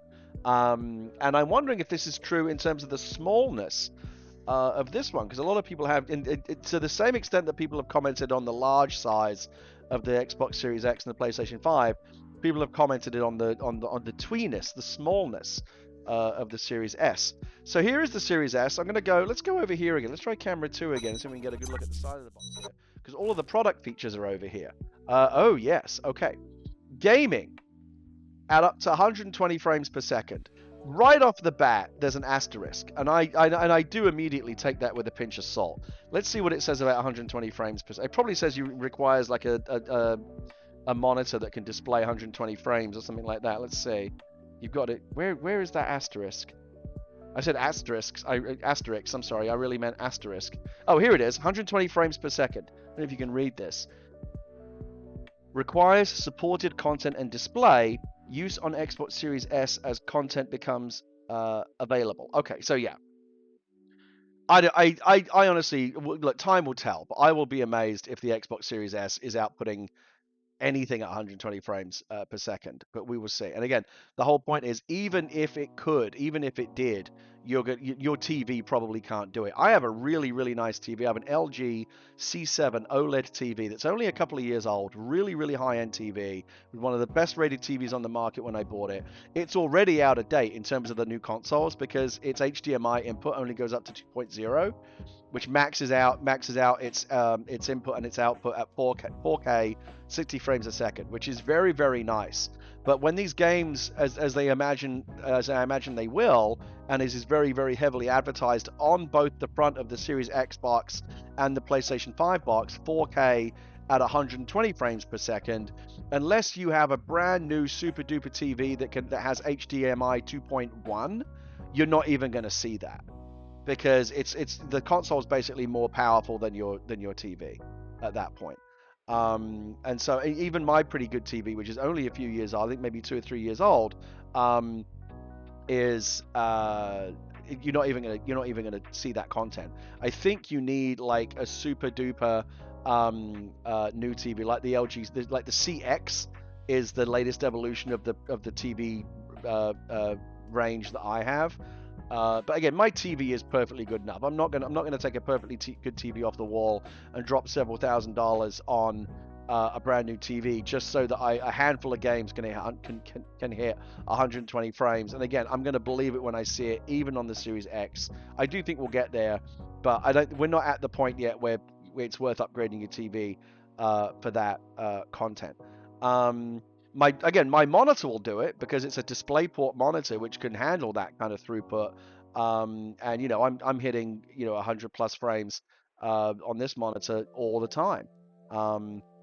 Anyway, gaming at 120 frames per second is what's advertised. Xbox Velocity architecture, I believe that is in reference. The Velocity architecture is what allows these games to have, and this has really been the signature feature, I think, especially of the Xbox, but also the PlayStation 5, is super, super, super fast load times, super fast boot times, and super fast transitioning between levels and things like that. When you move to a new area in a video game or a new level, sometimes you're waiting like a minute or 2 minutes. Towards the end of the last generation, load times were getting agonizingly long. Like, one of the reasons why Red Dead Redemption 2 didn't work for me is because you spent most of the time looking at loading screens, and it's just like, this is not fun for me. But now you play that same game on a Series X or a PlayStation 5, and those loading times are way, way faster. Lee has commented on it many times. It's just like, it's so much faster, and it's a massive quality of life improvement, and I'm very, very pleased to see that. It's the biggest, sexiest thing about next gen so far. And Microsoft's version of that, they refer to that as Velocity architecture. 512 gigabyte solid state drive. This to me is the biggest problem with the Series S. That's just not enough. It's not very much at all. You're gonna again. I'm gonna after I get this out of the box, I'm gonna set it up, and I'm gonna do a couple of weeks of streaming and playing games down here with the Series S. And one of the things I'm gonna test is how many of the games that I want to put on it and play and have in regular rotation can I do before I run out of the space. And of course, again, allow me to go on another rant. It's not 512K. I think it's something close to like 360. Sorry, it's not 512 gigs. It's something close to like 360 because so much of that is left over for is taken up by the UI, the firmware, the operating system, leaving room for for captures and videos and things like that. I really, really wish, and it'll never happen. Well, I mean, they put the number there really big, 512 gigabyte. That's what they represent, and I guess technically that's true. But there's not even a little thing underneath that says like 360 gigabyte usable or whatever, which they really should do. And what I would prefer them to do, and again, they'll never do it, but I really wish they would do this. I think it would be a very consumer-friendly move. Make this like a 650 gigabyte hard drive or something, so that by the time all of the overhead that you've set aside for the operating system and captures and whatever else, by the time that nets down to what's actually usable, that should be 512 gigs. So have this be like a 650 gigabyte hard drive or whatever with 512 gigabyte usable for game installs and whatever else, so that this is actually the number. This number actually is real and not a bullshit number. Again, I don't know exactly how the technical side of that would work, but get it to a fucking point, please, where this number is actually what you get. And because it's bullshit. Right now, this is bullshit. This, to me, is the equivalent of the product shot on like a Stouffer's or a Hungry Man microwave meal, where they make it look really good, but that's not what you're fucking getting. You know what I mean? Like, compare the picture of the box for like, a Stouffer's lasagna or whatever, where it looks really, really good, and they've photoshopped it and spray painted it and made it look really, really tasty, to what actually comes out of the microwave, which looks like something you wouldn't even fucking give to your dog. This to me is like the technical equivalent of that. This is not what you're getting. You're not getting 512 gigs. Technically, yes, and I get it, but it's a specious argument. Yes, it's a 512 gig SSD, but you are not getting 512 gigs of usable space. I would love it if they would bump this up so that there was enough overhead so that when they say 512 gigabytes on the box, that's actually the usable space that you get to use. I'm not a big fan of that. Now over here, of course, and they don't even have an asterisk here. Look, 512 gig solid state drive. There's nothing under here that says, oh, it's but actually all you can really use is about 360 gigs. I don't love that. I know that phones do it. Any argument about, oh yeah, but everyone does it. But everything's shitty everywhere is not to me a good, like, yes, they should fix this across the board. Like there should be some kind of, like, honestly, even like at a government, like legislative level, there should be like a consumer protection thing that says if you're going to advertise a certain amount of hard drive space in your phone or in your Xbox or whatever, that should actually be what the consumer gets to use. I don't know. I just feel like it. To me, it's kind of bait and switch. Variable refresh rate. This is one that I'm actually not particularly cognizant of. So maybe someone in the chat can tell me they've considered it important enough to put it here on the side of the box. Variable refresh rate. Does anyone know what that is? That's actually something that I'm not super familiar with. High dynamic range, yes, it supports HDR. Anyone who has an HDR TV will tell you what a wonderful feature that is. You know, most of the time your TV is not putting out HDR content. Like when you're, like for example, when you're in your Xbox menu or your PlayStation 5 menu, you're not in HDR mode. You're not getting high dynamic range content. But like when I boot up a game or a movie that supports it, your TV will have a little, usually mine does, I imagine if yours has it as well, you'll see something similar. A little logo will pop up that says, oh, now you're in HDR mode. We're outputting HDR content now. But you'll know anyway, because like the image immediately becomes so much brighter and so much more vivid. And it just makes all the difference in the world. HDR is such a great feature. You should, if you're in the market for a TV going into the next generation, definitely make sure your TV supports HDR, because it's a wonderful feature, and it makes all the difference. Like the TV that we have in the living room is an HDR. Oh, PS5 menu is HDR. I take it back. I'm always happy to be corrected. PS5 menu is HDR. I believe the Series X menu is not. It's in 4K, but it's not in HDR. I think that's correct. There's a small point for Sony, but yeah, we have a TV in the living room. HDR looks amazing. The TV in the bedroom, which is more of a bargain basement TV, doesn't have HDR. You can tell the difference. You can definitely tell the difference if you're coming from an HDR set to one that isn't. Cypher, if you've got an HDR TV and everything's dark, I don't know why that would be the case. You might want to mess with your settings or do a calibration or something, because like HDR, in my experience, when you've got a good HDR TV, it really pops. The level of brightness and contrast and just like this color saturation and like the vividness of the imagery, night and day different. VRR. Okay, so VRR is basically similar to G-Sync. Okay, I understand what that is, because I like G-Sync. You just get really smooth frame rates. VRR helps with screen tearing. It will lower the TV's refresh rate to match the output of the console. Okay, that's good to know. Thank you very much for clearing that up for me. And then finally, it's interesting to me that they actually market this as a plus, like it's a feature. Disc-free gaming. Now, this, of course, is something that Microsoft led the way with last generation with the Xbox S All Digital Edition, and we all had a lot of fun calling it the SAD edition. And yeah, they probably should have given that a moment's thought before going with SAD. But for me, it was a positive move. This is a very polarizing thing, and I know there are many people out there that love their physical media. They love having their big wall of all their library. Oh, look at my lovely library and video games and stuff like that. That's great, and discs aren't going anywhere anytime soon. You're going to get to continue to do that. I personally am like well past that. I don't have the room in my house. I'm a fucking grown up, and I've got a family, and I don't have room for like massive, light shelves and libraries of games. Nor do I want to have to. I'm going to go back over here for a minute. I want you to see my face. Nor do I want to have to go to a fucking shelf and pull a game off of off of a shelf and take it out of the little, the case and put it and slot it in the drive, take the old one out. Oh, where's the fucking box for that one? Oh, it's gone. Hey, where's the box for blah blah game? I don't know. Fuck this. Every time I want to play a game, I got to fuck around like that, and it's just not worth it. It's just not worth the aggravation. Um, so I'm all in on the digital future, and this is the choice that I want to make. And so, but you don't really own the game. Honestly, it doesn't. When has that ever been an issue?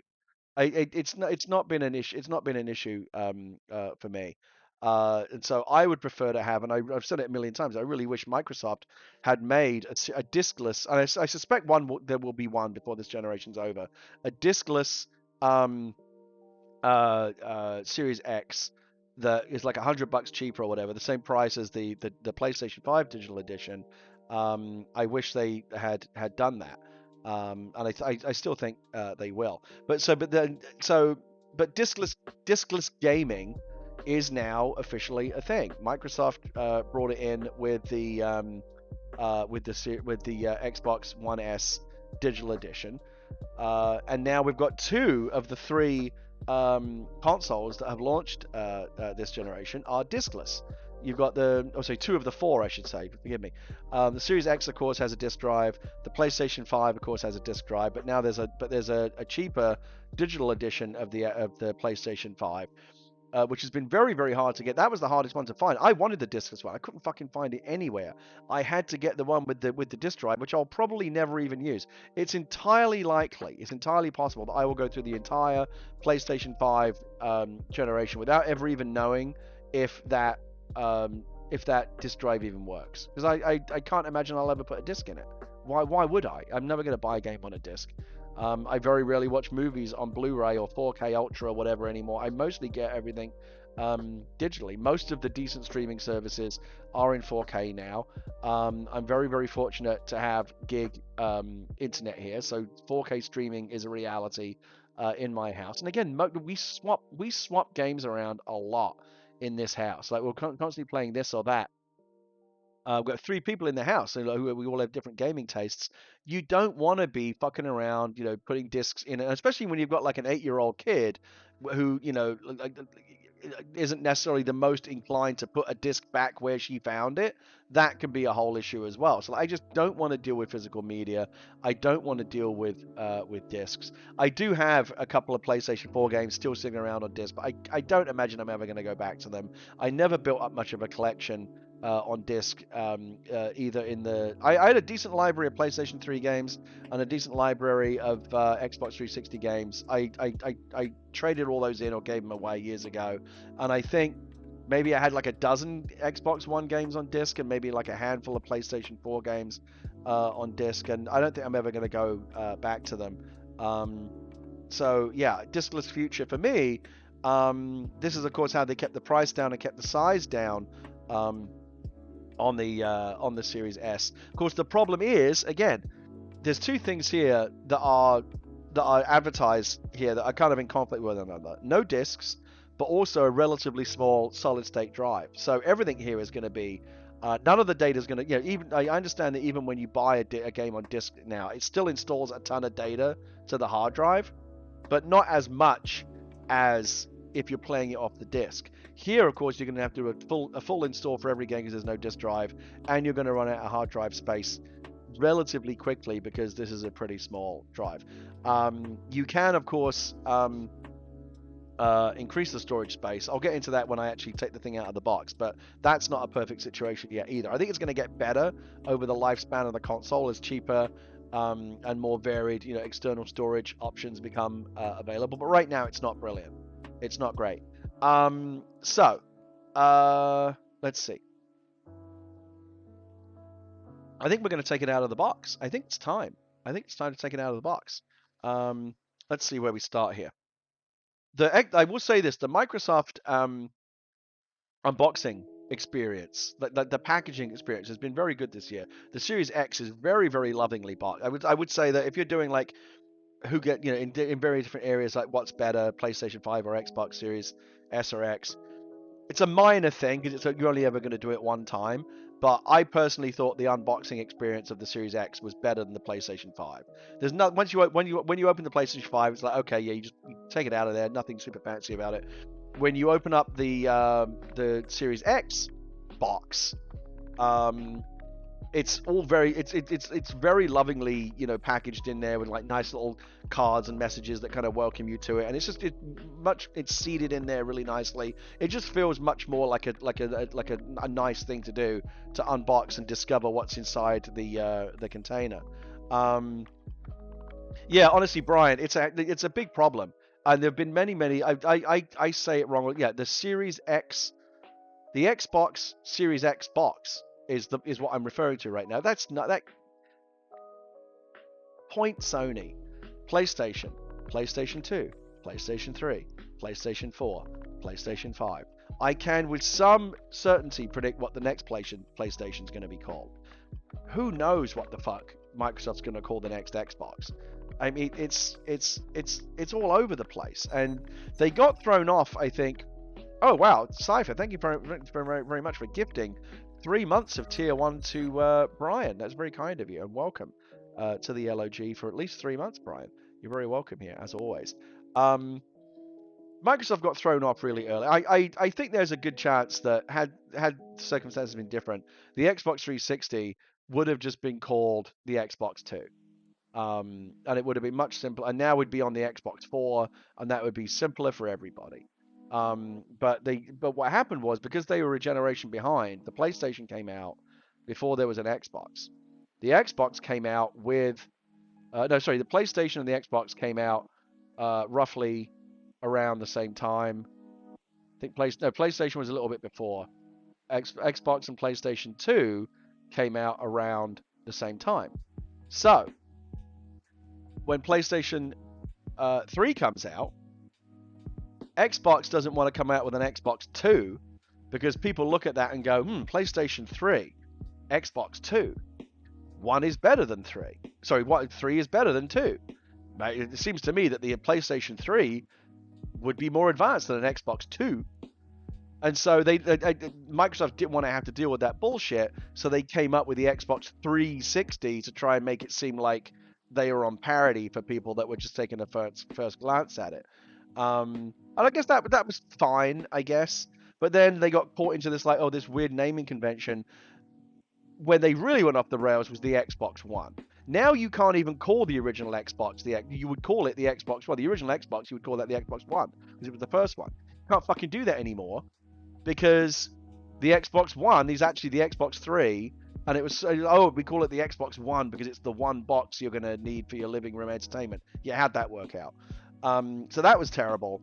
And now then they did the One X. Okay, fine, 1X and 1S, but then they follow that up with the Series S and the Series X. I know for a fact this is confusing people. My good friend and fellow streamer, Dripping Honey, was saving up for an Xbox Series S, and when she finally got, I can't find one anywhere. I can't find one anywhere. And then she tweeted out that I got one. I'm so excited. And she showed a little screenshot of her receipt from Target saying, hey, it's on the way. It wasn't a Series S, it was a 1S, but it looks just the same because they're both white. They're both apart from this kind of black hot plate on here, they both look exactly the same design. Series S, 1S, really easy to get confused, and I very quickly tweeted back at Honey, no, that's a 1S, get a refund quickly, they're shipping you the wrong box. And she had to go, no, she's a gamer, she's a streamer, she knows her games. Even she made that mistake because it's a very fucking easy mistake to make. The naming convention of the Xboxes is bad. It's confusing, it's annoying, it didn't need to be this way. I don't know if they'll ever fix it, but each new iteration of the Microsoft Xbox platform, they just make the naming even more confusing, and I wish they would find a way to clean it up. This is an area where Sony has a clear communication advantage. 1, 2, 3, 4, 5. We can all count. It's not, and it's easy for them every time. PlayStation 6 is coming. They even did an ad. Remember this? The PlayStation 9. They kind of went into the future and they had an ad for the PlayStation 9, like a fake commercial. And the PlayStation 9 at that point had basically become like a crystal sphere that basically beamed the fucking game straight into your brain. I'm looking forward to that, by the way. I hope that is what they do by the time we get to play. Will I still be alive? Think about it. How long is a generation these days? Let's assume that a generation is 7 years long. Okay. So 7 years to get to the PlayStation 6. That'll take us up to 2027. Another 7 years to get to the PlayStation 7. That'll take us up to 2034. Another 7 years to get to the PlayStation 8. That'll take us up to 2041. And another 2048 is when the PlayStation 9 will come out, basically. So 28 years from now, I will be, let's see, I'm 48 now, 70, I'll be 76 years old. Holy shit. I mean, again, I'm really, really hoping, and this is my big hope for the future, that by the time I'm 76 years old, the Ready Player One stroke holodeck stroke whatever technology will be at such a point that the physical decrepitude of my body won't matter anymore. I'll just fucking detach from it, and I'll go become like a sentient cloud somewhere, and go and detach from this world entirely, and just go live in like whatever incredible version of like some incredible MMO where I'm constantly awesome all the time, and my physical body is no longer in any way an impediment to the awesome shit that I want to do. So yeah, I'm looking forward to that. I'm really, really hoping that comes through. Technology people, please work really hard on that, because otherwise I'm fucked. By the time we get to, if I can't do that by the time I'm 76, trust me, you should see the shape I'm in now at 48. Wait till I get to 76. It ain't gonna be pretty. I really, really need that technology to come through. So diskless is the way to go here. Let's open it up. Oh, let's go to the back here. Of course, power your dreams. The big marketing message for Sony, for Microsoft with this generation: power your dreams. Redefine speed with the velocity architecture. Play thousands of digital games across 4 generations of Xbox. Okay, I do want to talk about this briefly. Big point here for Microsoft. We love backwards compatibility. We love having access to all of our old games. Right now, the Sony backwards compatibility of the PlayStation 5 only goes back as far as one previous generation, the PlayStation 4. Correct me if I'm wrong. If you put a PlayStation 3 disc or a PlayStation 2 disc or a PlayStation disc in your PlayStation 5, it won't know what the fuck to do with it. If, however, you put an OG Xbox or a 360 game or an Xbox One disc into your Xbox Series S, into your X, it will go, we're all good, let's go. I'll fucking play anything. I love that. And I don't know if Sony is planning to make its backwards compatibility more universal or robust in years to come, but they should, because this right now, to me, is a big advantage. I really like the idea of, again, I don't have the discs anymore, but a lot of this shit is now available digitally. It's on Game Pass. They've even up-resed the games and remastered them. Just on the Xbox One recently, I was playing SSX3, which was a fucking Xbox One original. Actually, I can't say Xbox One. It was an original Xbox game which they up-resed and made look great, and I had so much fun replaying that game. That right now is not an option if you're on the PlayStation track. If you care about like legacy games and old games and playing like previous generations, Xbox, I think, has a massive advantage over Sony at this point. I fully expect Sony to catch up. I do think they're going to get to the point where they will open up the backwards compatibility more. It's more work. But I hope they get there, because they need to. Right now, that is to me is a big win for Xbox over PlayStation right now. Next gen gaming in a sleek, compact form factor. Fair enough. And then, of course, the big trump card, the big ace in the hole for Microsoft: Game Pass, unlimited access to 100 plus high quality games. Membership sold separately, but there is a trial membership, I believe, included in the box to get you started. Xbox, of course, still, we've said it a million times, it remains true. Best value in gaming, arguably the best value in all of entertainment. Just incredible what you get. And Sony recognizes this, of course, because Jim Ryan, the head of Sony, was out there just the other day giving an interview and talking about how they may be looking into a Sony answer to Game Pass, because it ain't PlayStation Now. PlayStation Now is technically their answer to Game Pass. I looked into it. It's not as good. They need to come up with something far better, and I hope they will, because again, I want things to be good on all the platforms. Right now, though, in terms of backwards compatibility for old games and the big, kind of Netflix, all-you-can-eat style subscription to many, many, many games always available, Game Pass just absolutely shits all over Sony's offering right now, and hopefully Sony will feel compelled to catch up. That's another point. Q the Karma made a good point. Right now, I think the offerings on both Xbox and the PlayStation side are confusing. There's Xbox Gold, which has been around forever. Xbox Live Gold has been around forever, and Xbox Game Pass, and then Ultimate, which is a different tier of Game Pass.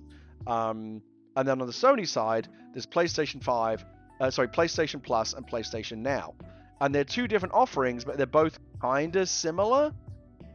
They both offer multiplayer access. They both offer a library of games.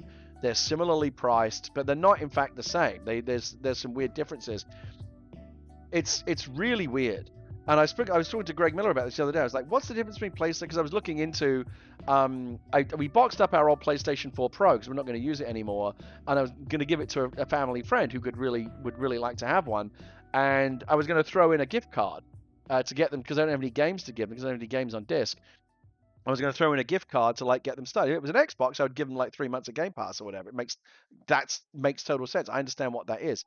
PlayStation Plus, PlayStation Now. I was talking to Miller, what is the difference? And he was like, it's confusing, and it is. It's really confusing. It's confusing on both sides. I still can't, to this moment, tell you off the top of my head what the difference between what Xbox Live Gold gets you. I know it gets you multiplayer access, but it also gets you I think Xbox Live Gold is basically PlayStation Plus. It gives you multiplayer access, and it gives you some deals on games, like money off games and the occasional free game, but not a whole lot. PlayStation Now and Game Pass give you a much bigger library of games. But why can't it just be just make it all one thing? Just make it one thing. It's confusing. It doesn't need to be confusing. And I'm someone who works in this business and I've been playing games for 40 fucking years, and I'm like, wait, what? What chance does the average casual gamer that doesn't read up on everything have? They go into Walmart, PlayStation Plus, PlayStation Now. What's the fucking difference? They don't communicate this stuff well. They don't do a good job of making it easy for people to understand. So let's open this. Let's finally get to it. Let's go here. I know that Xbox Live, I think they're right, Xbox Gold and Xbox Live, it's going away. They are getting rid of it, and they're simplifying the offering. That's correct, and they should be doing that. We talked about that on the Xcast recently. I'm glad they're doing that. I think Sony would do well to put everything together as well. And this may be what Jim Ryan's referring to when he's talking about an answer to Game Pass. What I would do is combine and plus up in some way PS Plus, PS Now, make it all one thing, increase the offering, and consolidate into one simple thing. All you can eat gaming, multiplayer access, streaming, trust me, just look at what Microsoft's doing and fucking copy it. Because what they're doing is very, very smart, and people love it, and it's their big advantage right now.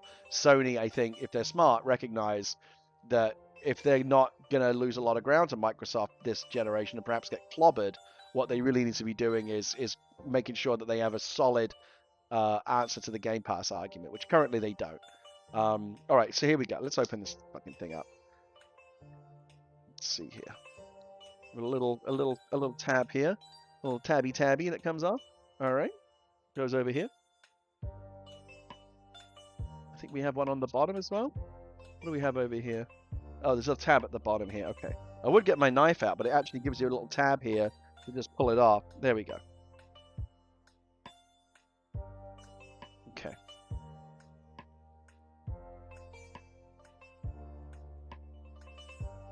I think this is going to work. Should I go to camera 2 for this? Let's see. What do we have? What does it look like if I go to camera 2? I don't know. Is this what you would want to see? What looks better? This camera or the wider view? I don't know. Hold on. Let's check something over this side as well. Okay. Oh, there's another tab on this side. They got me on 3 sides. Here we go. Take this tab off on the top. Okay. I think we'll go back over to the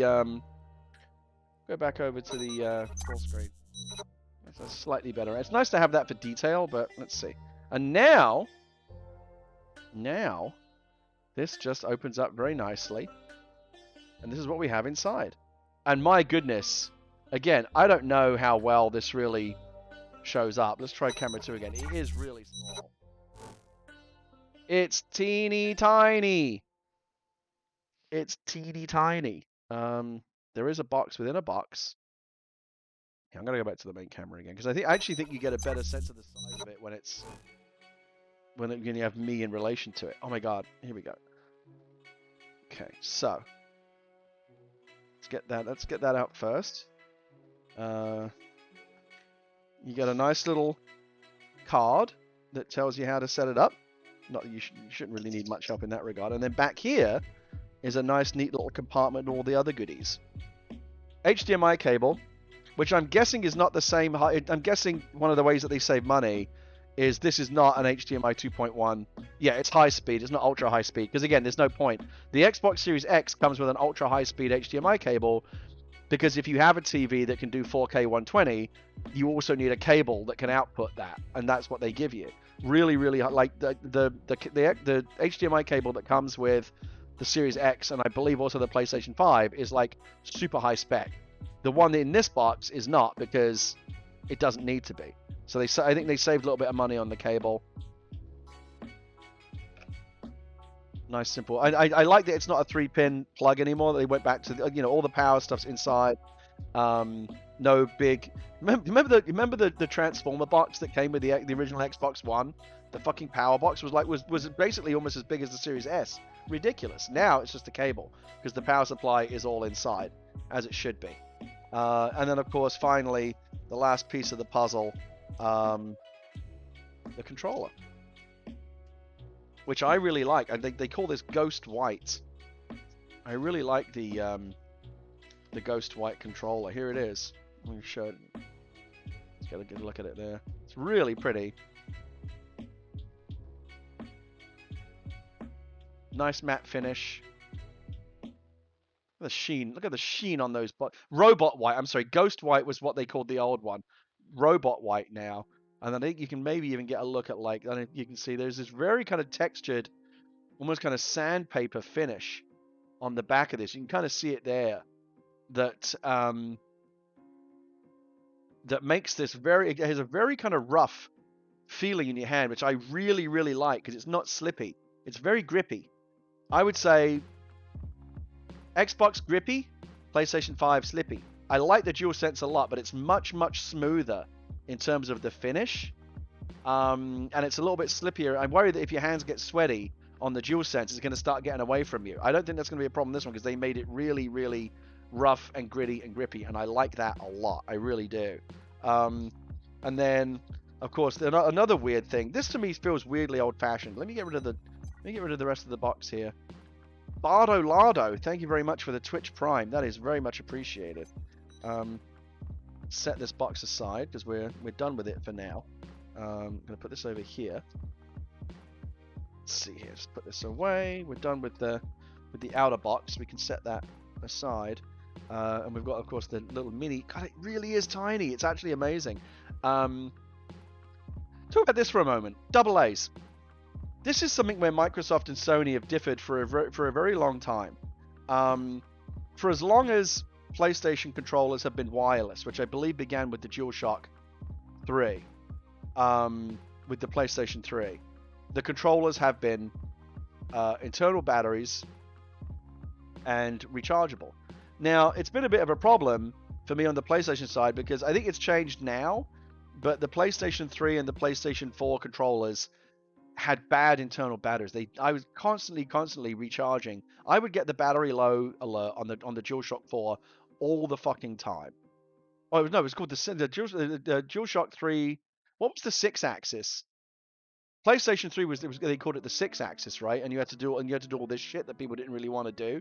And then the DualShock 4 became the PlayStation 4 controller. The point being that all along, those controllers have always, there's never been like double A's going in a PlayStation controller. Never. The controller has, the battery has always been in here, and it's always been not removable. Like, it's just baked into the controller. Microsoft has always had a different way of doing it since their controllers have been wireless ever since the 360 days. There's been two options. You can either plug two AA's in here, and they give you the AA's in the box, or you can buy separately a rechargeable battery that will slot into the same slot. It's not the sexiest point of differentiation between the two consoles. I just think I would love to talk to whoever it was who made the decision. Someone at Sony made a decision to say, we're not gonna let you put AA's in this thing. We're not gonna let you replace the battery. It's just gonna be a rechargeable controller, and that's that. Microsoft made a decision to give you AA's in the box, and there's no rechargeable battery in the box. You can buy one. They sell a separate kit for $25. It's a rechargeable battery and a USB-C charging cable. So you have, if you want to get to the point where you have a rechargeable Microsoft controller, it's going to cost you more money, and you're going to have to go through an additional step. I do believe that they will actually sell you a pack that is the controller and the rechargeable battery together. Again, that's going to cost you more. But you do at least have the option, if you're ever stuck, to chuck a couple of AA's in there. I know we should all be getting past, expendable batteries. Obviously, you can get rechargeable AA's. I know a lot of people do that. They just get they have a little AA recharger that are always swapping batteries in and out of. That can work too. It's just I don't know. To me, it's like it's trivial, but it's an interesting point of differentiation for me between how Sony choose to charge their controllers and how Microsoft choose to charge their controllers. This really is a nice controller, by the way. I haven't spent a lot of time with the DualSense yet. I have a sense I'm going to like it a lot. Again, another interesting point. Sony really reinvented their controller from the PlayStation 4 to the PlayStation 5. Probably the biggest single change they've made to the PlayStation controller ever. This, not so much. Microsoft just went, we already have pretty much the perfect game controller, which I believe they did. Let's add a share button. Okay, that's nice. Let's make the controller a little smoother. There's a small aesthetic change here. There used to be a little ridge here around the Xbox logo. That's now gone. It's just now completely flat. Just a very minor aesthetic change. And for me, my favorite thing is the new D-pad, which is kind of like a cheaper version inspired by the Xbox Elite controller D-pad. You can take a look at it here. It's kind of like an 8-way. It's not just like a 4-way cross. It's actually like an 8-way saucer disc, which lets you. To me, it makes it easier to hit those diagonals, and it's just very clicky. Again, I don't know if you can even pick this up. I'm going to do it right by the mic. It's just very clicky, very clicky. Very clicky. And if you're playing any kind of games that are D-pad centric, like maybe a fighting game, or we've been playing a lot of Tetris Effect in the house recently, which doesn't even let you use the thumbsticks for moving the blocks around. Everything's on the D-pad as it should be. The clickiness of it is just really tactile and satisfying, and I like it very much. So all the props in the world to Microsoft for the latest controller. Again, I've said it before, PlayStation 5 Revolution, Xbox controller Evolution. They just took what was already working. To me, like, the one thing that I like about the DualSense, it looks really sophisticated. I don't like the PlayStation 5 console design, but I like the aesthetic of the DualSense a lot. It really looks like a grown-up controller. Like, it looks very classy and sophisticated and nice. It doesn't look like a toy. The Xbox controller, to me, still looks a bit like a toy. I mean, let's not kid ourselves. That's what it is. The Xbox and the PlayStation 5 are very sophisticated toys. That's what they are. I like it. I'm a fan. Okay, so we've got our AA's, we've got our cables, and we have the actual box right here. Let's go back to, let's see if camera 2 will like to get a closer look at this. Okay, so yes, power your dreams. I want to. I very much want to power my dreams. Let's get this off here. I don't know. I kind of feel like the wider view here is gives you a better sense of this. It really is tiny. I mean, especially with this vent on the top that kind of looks like a speaker. It almost just looks like a portable radio or something. It's genuinely just shockingly small. I'm really, really impressed at how small it is. Do you think the DualSense will drain power more with all the new features? Yeah, maybe. I mean, again, we won't know until we start getting into really long-term testing on it. What I've been told is that the battery in the DualSense is way better than it was in the DS4. It certainly can't be much worse, but that was an area they really, really needed to improve. So I'm glad that they have. All right, let's get this thing actually out of the case, out of the last little bit of packaging that we have here. This last little loving gift wrap that they've put it in. Here we go. Okay. All right. Okay. Set this to one side. Yeah, it's genuinely really small. I don't know how many times you can say it. I don't know if you can get a sense of, I'm going to try to hold it in as many. You can really see it's a fan. If I hold it up to the light just right, I caught it there for a second. You can really see there's the fan. You can see the fan right inside there. So yeah, this is a heat. I don't know why they went with the black. I honestly would have just made this vent, the vent grill white. I don't know what the black circle really adds to it. To me, there was a lot of jokes when they first showed this. Oh, it looks like a hot plate. It does. It looks like a radio. It does. A lot of people thought this was a speaker. It's really weird. But yeah, there's you can just see the fan inside there. Smaller than an Xbox One and much more powerful. I feel like the jury is still out on if this is more powerful than a One X. I feel like it is in some ways and it isn't in others. Like this won't do 4K, the Xbox One will. But obviously way faster with a solid state drive, and there are certain other things that the Xbox One won't do. I think if I had a choice between an Xbox One X and a Series S, I would take the Series S. I had been streaming down here. I had an Xbox One X. That was the Xbox that I streamed games from. Like I said, we are going to go through a little bit of a test phase. Let's put it on its side here. See how it looks. It's cute. It's kind of adorable. I love it. I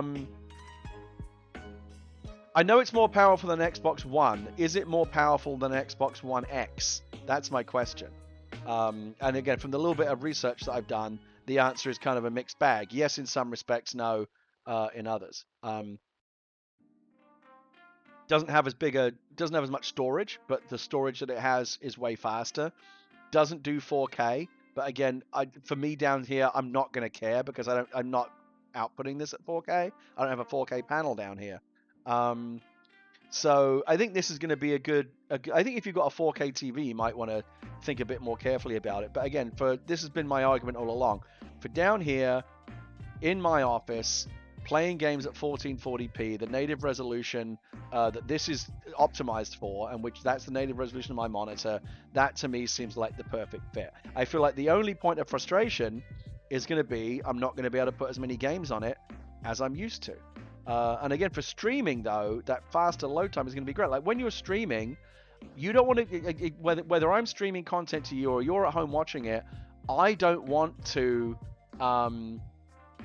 have you sit through like 2 minutes of loading screen.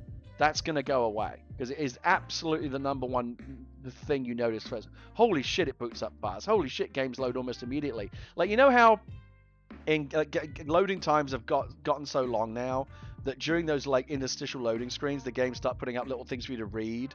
Like, here's a tip. You can cycle through different tips or whatever, so it gives you something to do because it's acknowledging the game is taking so long to load. Here's like, hey, would you like something to read? It's like, like reading the shampoo when you think we don't do this anymore. Now we read our phones. When you used to like sit on the toilet and take a shit, you'd like read the fucking shampoo bottle or something because you were bored, just wanted something to look at. That was kind of, the loading tips were like, that was the shampoo bottle. It's like, yeah, we know this is taking a long time and there's no avoiding it. Have something to read. Now the games load so quickly. I think those tips are going to go away because now the games load so quickly that a lot of these cross-generation games, like Assassin's Creed Valhalla, you don't even have time to read the tips because the game's fucking loaded already. A lot of people have commented that another thing you do, of course, is when you wait for the game to load, you pick up your phone and check out some tweets or whatever while the game's loading. Now, and I've seen many people and I've done this myself. The game starts loading. You're still in like an old generation mindset of this is going to take a couple of minutes. You pick up your phone. By the time you've even unlocked your phone, oh shit, the game's fucking ready, and you're playing. And of course, that is brilliant, and I love that. And that is something that this has the exact same advantage that the One X, the Series X has. See, they keep doing it. That the Series X has in terms of games are going to load super duper fast. Destroyinator asks, I stream directly from an Xbox One. Do you think Twitch will make it a better experience with the Series X? Yes, 100%. Yes, absolutely a million times over. I don't know. I can't express that strongly enough. That is going to be the biggest improvement. Now, on the back here, what's interesting is this is where I think the things are going to get better over time, but they're not great right now. All the ports on the back are the same as on the back of the Series X. There's your Ethernet. Two what I believe are pretty fast. I think these are USB 3s. Why they chose not to do a USB-C on here? PlayStation 5 has a USB-C port. I don't know why they didn't bother putting one on any of the Xboxes this year. Power, of course. Kensington lock. I believe that's the Kensington lock. That's not it. It's somewhere else. No, that'll be it right there. And then, of course, the same storage expansion port. This is unboxing 2 of 3. The third one is coming right after this. This is another area where I think, there will be parity in time. PlayStation will catch up. But for right now, in terms of external storage, Xbox has a clear advantage. If you desperately want to upgrade your storage out on day one, Xbox has got you covered. Sony does not yet. It's expensive, but you can buy that official Seagate little expansion card, which I have. I have it plugged into the Xbox Series X upstairs, which takes me up to essentially 2 terabytes of expansion. I believe it's actually like 920 usable, 920 gigs of usable space it gives you. But you just it's like thunk, slot it in, and your Series X immediately just goes, congratulations, you now have double the space, and it's like so easy. And I've already like maxed out the hard drive on the Series X, and I'm already into the expanded storage. One of the things I need to figure out, I don't know if this is true yet, is let's say I have a game installed on the expansion card, and when you go into the Xbox UI, it will tell you what games are installed on the internal hard drive and which ones are on the expansion card. Let's say I have Gears of War 5 on the expansion card. Can I pull it out of the Xbox Series X, bring it down here, plug it in here, and play? And it'll just go, okay, great, now that game is here. Can you do that? I would like to think you can. It makes a lot of sense that you would be able to do that. That would be a really nice feature. I haven't tried it yet, though. But I believe I have. There was a game I installed recently. I think it actually was Gears 5, where when I tried to install it, the Xbox said, "Hey, you're maxed out. There's no room for this on the hard drive. Would you like to install it to the expansion card?" And I went, "Yes," and it's there now. So if I pull that out, that has Gears 5 on it. So if I bring it down here and plug it in here, I think, again, yes, assuming I'm logged in with the same Xbox Live account and everything, and it's me and I have permission to play it, it's not going to say, oh no, that is tied to your other Xbox. It should just play whatever Xbox is on, which will actually be really nice, because what I'll probably do is if there's a game that I feel like I might want to juggle back and forth between the Series S and the Series X, and the storage internally is becoming an issue, which I'm sure it will very soon, I'll just install it onto the expansion card and just carry that upstairs. Like, that's no trouble at all. Just pull it out. It's like this big. I don't have it in front of me here, but it's tiny. It's like this big. Just bring it down, slot it in the back, boom, we're good to go. But right now, what wouldn't make any sense, for example, would be to buy the expansion card just for this. Because by the time you have expanded the software, the storage here, you basically paid the price. You basically paid as much as a Series X. Now, at that point, you would technically have more storage. You would have 1.5 TB rather than the terabyte that's in the Series X. But you'd also have a fucking Series X. You'd have a much more powerful console. So right now, it doesn't make any sense with the current expansion options that are out there, which are very limited, to try and expand the storage on this. So over time, that's going to get easier. You know, memory prices always come down. More options will become available. I think in the near future, you'll be able to the storage bottleneck that this is probably the biggest strike against Series S right now. I think that's going to get mitigated over time as cheaper options become available. Yeah, at launch, not brilliant. And yes, you can hook up I know you can hook up like a USB 3 hard drive. I've been thinking about doing that as well. But again, if you want to play games off the hard drive, you're not going to be getting the velocity super fast performance that we were just talking about. You're still going to be juggling, moving them back and forth between the internal storage and the external hard drive. Hey, JC Pillpack, nice to see you here. So that's not ideal either. But where Microsoft, I think, does still have a massive advantage is it's easy.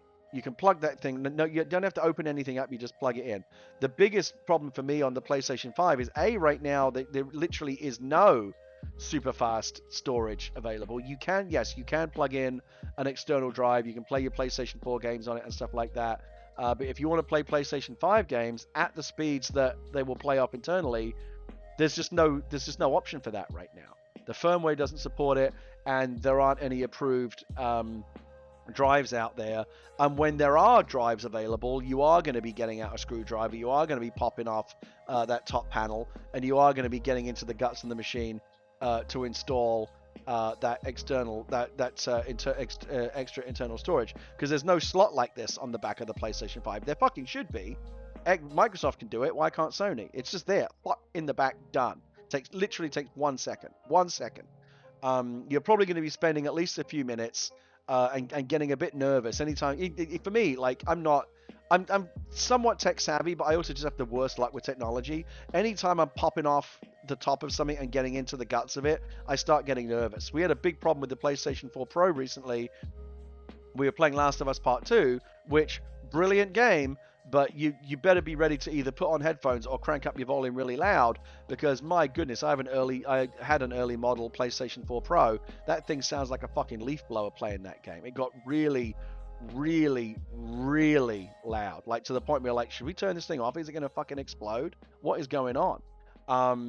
That was a big problem for us, and we didn't like it at all. The issue with the storage, though, sorry, the point I was making was, in order to fix that issue, I went and read on it. What's the issue with this thing sounding so loud? And a bunch of people said, "Oh yeah, go watch this video and you can still sort it out." And it involved taking the lid off the PlayStation 4 Pro, which, it does just pop off. There's a couple of clips it pops off, and then I went in there with some compressed air and kind of blew it. It didn't do shit. It was just like the early PlayStation 4 Pros had really, really bad thermals. Better on later models, but I went in there anyway. The point was, even something as simple as that doesn't even validate the warranty, popping off the top plastic cover and just blowing some compressed air into the fan to clean up any dust or whatever, it didn't help. But like, even doing that, I know that I'm gonna fuck this up somehow. I'm gonna break something, whatever. I'm not gonna be grounded. I'm gonna blow it up. Who knows? That made me nervous, and I'm gonna be nervous again when the time comes to slide off the PlayStation 5 panel and get out a screwdriver and put in, the new SSD. Erin Sun says in chat, and this is true, that panel on the PlayStation 5 slides off it, and it's just one screw to put in an M2 SSD. That's fine, and that doesn't sound terribly difficult. My question is, why does it even need to be even that difficult when it clearly doesn't have to be? Microsoft is over here saying it doesn't have to be that difficult. We just put a fucking slot on the back, and you can just slot something in right there. No screwdriver, no sliding off panels. It takes 1 second. Why can't it be that easy on the PlayStation 5? I understand you're saying that it's not terribly difficult, but it's clear, it's been proven, it's been demonstrated that it didn't even need to be that difficult. So that's a choice that they made. I think it's an inferior choice to the choice that Microsoft made. So that about wraps it up. Again, so the next step for this is going to be, I'm not going to do this on the stream, but the next time that you see me streaming, I'm going to have this. You don't want to see me connect this thing up. That's boring. I will connect it up. I will get it hooked up to my Xbox accounts and everything. I'm going to put some games on it, and we're gonna put this thing through its paces as a streaming box for the next few streams. I'm gonna play some Gears, play some Tetris, just play some Yakuza Like a Dragon. We're gonna play some games that I want to play, and we're gonna see how it feels. You know, I've got a Series X to compare it to because we've been playing games on it. It'll be interesting to see how it compares as a 1440p gaming box. That's what we're going to go with. I'm going to be really interested to take a deep dive into it and see how it goes. It will fit over here in my little TV cabinet very perfectly. HDMI cable to the capture card to the PC should work really nicely. It really is genuinely, impressively very little. Again, I don't even know how well it comes across on a stream. Again, I've seen a lot of these streams. I'm like, oh yeah, it's pretty small. But it's not until you actually like have one in your hand, as I do now, you go, oh shit, yeah, it's really small. Do I have a 1X around here somewhere? I don't. I did have a spare one, but I gave it away. I gave it to a friend. I don't have a 1S here either. I gave that away as well. The point being, this is smaller than a 1X, I believe. Smaller than just about anything else that's out there, I think. And yes, you're not gonna get super duper. I think that's right. Getchapul, I believe is right. You're not always going to be pulling 60 frames a second. I did see a Digital Foundry comparison. They did an interesting video where they directly compared Assassin's Creed Valhalla running on a Series S and a Series X. I don't think you're going to be getting 60 frames a second. That probably, and this is going to be the biggest point for me. Am I going to notice that? I've said before, I often don't notice a big difference between 1080p, 1440p, and 4K. A lot of people don't. Sometimes you do, sometimes you don't. Depends on the content. But I always notice the difference between 30 frames and 60 frames. To me, it's night and day. Some people don't notice it. I really do, especially in like a racing game or a game that really relies on high frame rates, or any kind, like an Assassin's Creed kind of game, right, where you're always like spinning around the main character and taking in the world around you, and often doing like, or a shooter where you're doing like fucking 360 no scopes. You're going to notice that frame rate. It's just, you know, it's just so much smoother at 60 frames. That to me is going to be the biggest difference here. I think if I notice that, and it feels like I'm not getting an optimal experience, I don't know if this will end up being the streaming box I want it to be, but I'm going to try it. We're going to see. I think that'll be the most interesting thing to like really actually like test, and I'll know it when I see it. But that's what we're going to do. We're going to give it a try. That is the Xbox Series S, and I'm going to give you one last little close-up of it over here. Let's see. Yeah. I'm not gonna rebox it and unbox it again. I'm sorry you missed it. After I'm done here, though, I will put this video up on YouTube, and you can watch it at your leisure and go back and compare it to real unboxing content like I just did. Yeah, when you put it like this, I mean, you're not supposed to do this, of course. I guess you could. Why would you, though? All the cables would be coming out the top. It really does look like a little radio, doesn't it? What was the first thing opened? It was the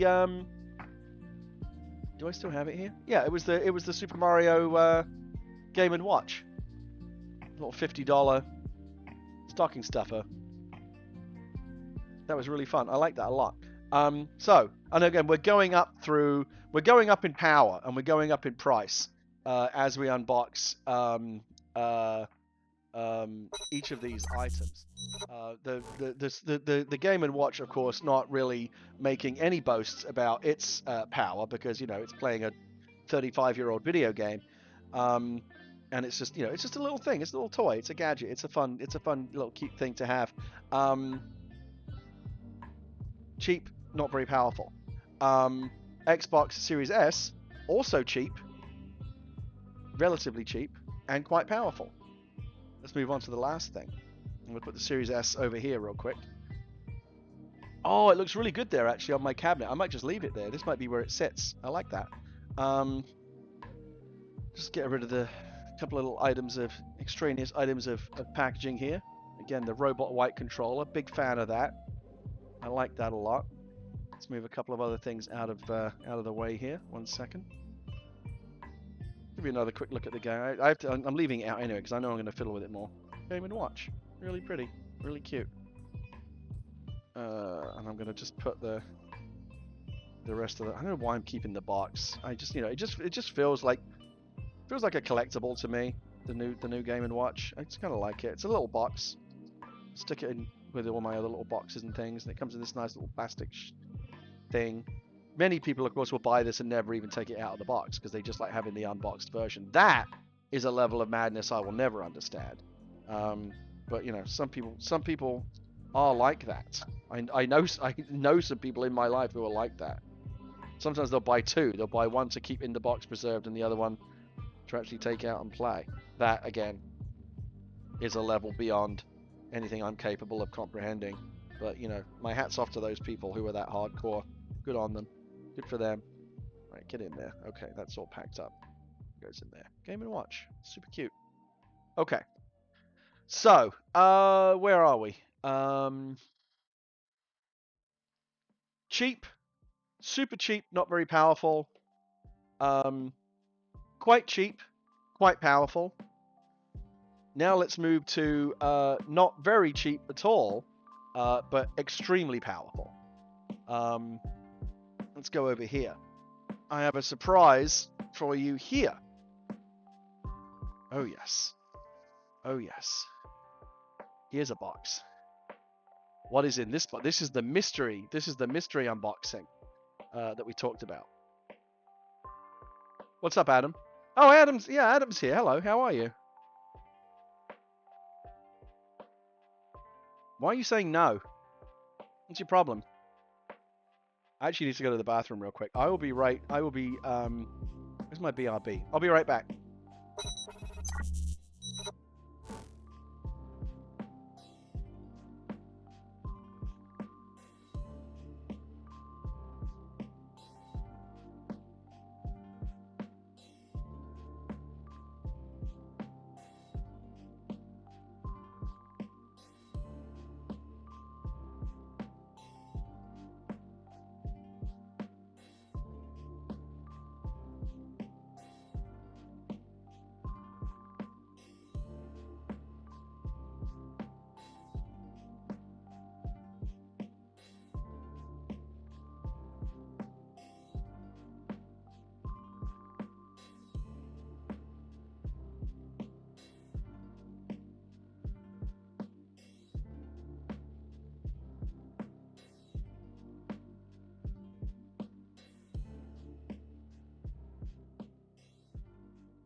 Okay, we're back. This is something that I have been trying to get my hands on for a while. They're very, very hard to find. And this is another example of where I'm very, very fortunate to have worked in the gaming industry for long enough and to have gotten to know enough people that I will occasionally have a friend who will do nice things for me. And that's the case here. This is, it's not the new Atari console. Oh, if only it were. I wish. A boy can dream, Adam. This is something I've wanted to get for a long time. Probably one of the hardest things to find anywhere right now. Highly, highly coveted item. These are impossible to find. And even if you can find them, they're not cheap. I think they're cheap for what they are, but like, this is what I'm about to take out of this box is more expensive than an Xbox Series X or a PlayStation 5. They're very expensive, but that hasn't put off all the rabid people out there that have just got to have it. You cannot find these anywhere. I believe I'm right in saying that. I haven't checked recently, but like all the anecdotal information I've been seeing is like you just cannot get these anywhere. Like these are in the province of scalpers and crazy, bot people and upsellers, more so even than the current consoles. The markups on these things are just ridiculous. So I want to just a quick bit of history here.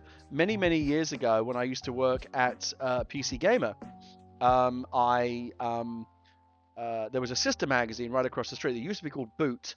It later went on to be called Maximum PC. Will Smith my good friend Will Smith, of course, worked on that magazine. That's how he and I first knew each other. We were like across the way from each other. I was on PC Gamer, which was just all, fun and games, video games, PC games. And Maximum PC was more like the, here's the latest video card, here's how you build a PC, benchmarks and all that kind of bullshit. And those were the kind of the two sister magazines.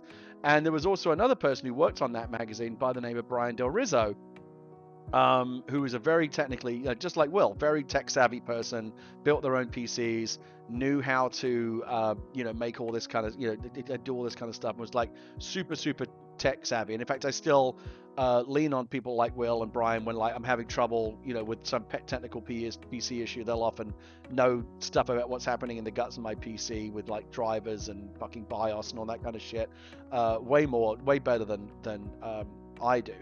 And Brian, who I used to work with back in the magazine days, now works at Nvidia, and because he's a very nice person, and because he's very kind to me, I got, Jesus Christ, this just yesterday,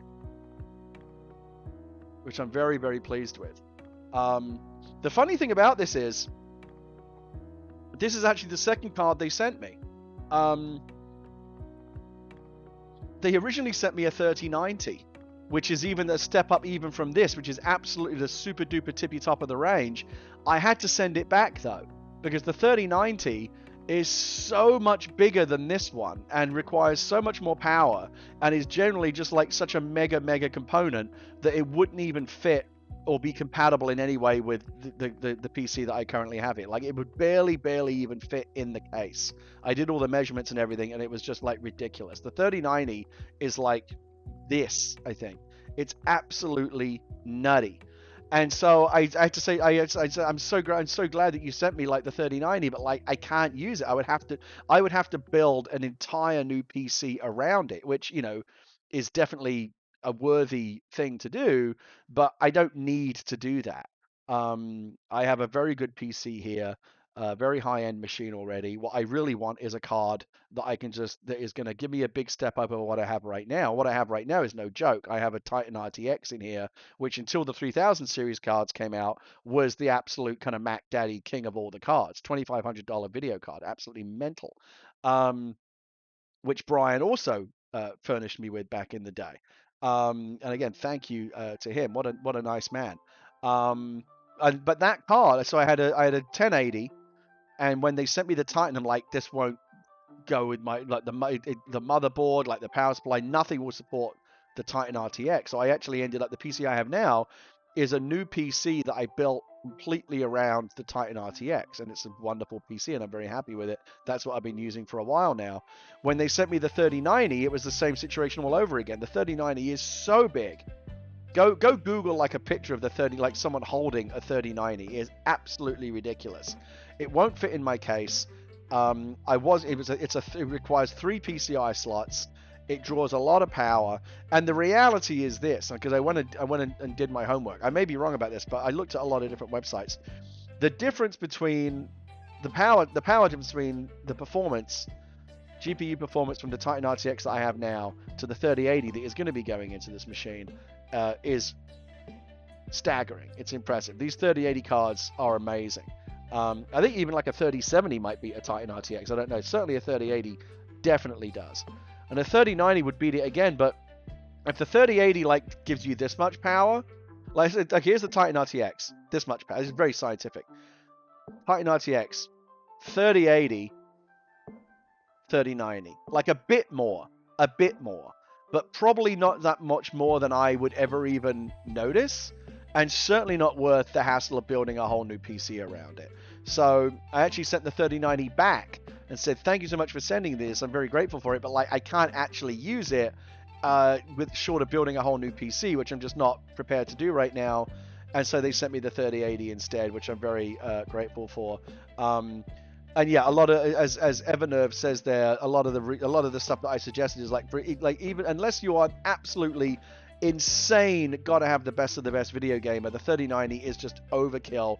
It's twice as expensive as the 3080 for what you're in gaming is actually just an incremental update. If you're doing like high end like rendering and you know, video editing and stuff like that, I think the 3090 is aimed more at that market. It's more like a productivity card. Still very powerful for games, but more than you're ever gonna need. Do I have a full tower? No, I don't. I don't have a full tower case. If I had a full tower case, the 3090 would fit in it. I don't. I have whatever this is called. Like it's a mid. I think it's called a mid tower, like an ATX. I think that's what it's called. Um. That's what I have. I have a mid tower, and so I did the measurements, and a 3090 would just barely fit inside it, but to a degree that cables the cabling wouldn't run around it. It would be a hassle. It would just barely. I just wouldn't be, you know, and it wouldn't be. I just wouldn't be comfortable with it. The extra power, just all this kind of stuff. Um, I looked in my case. I looked at the way it's organized right now, and I just wasn't comfortable putting the 3090 in this existing case for what would have been an incremental, you know, graphical performance over the 3080 in terms of games. Anyway, this, however, I'm reliably informed by Brian and my other friends at NVIDIA that this will just slot right in to the Titan RTX slot that is currently in there. So this should be much more of a like this. This will just slot in. This won't be a big hassle, but I will see a very, very, very large improvement in graphical performance. And with Cyberpunk and other things around the corner, again, considering I'm not even running a 4K monitor here, we talked about this earlier, 1440p monitor at ultra settings, RTX, DSS, all that shit, turn it all on, crank everything up to like absolutely fucking ultra, any game, this card is going to fucking eat it for breakfast. And that makes me very happy. Yeah, as you say there, it's crazy that the 3080 is even better than the Titan RTX. I think it's not even close. It's like way. I was amazed because when I had a Titan RTX, everyone was like, "Oh my god, Titan RTX is like the fucking killer card," and it was for a long time.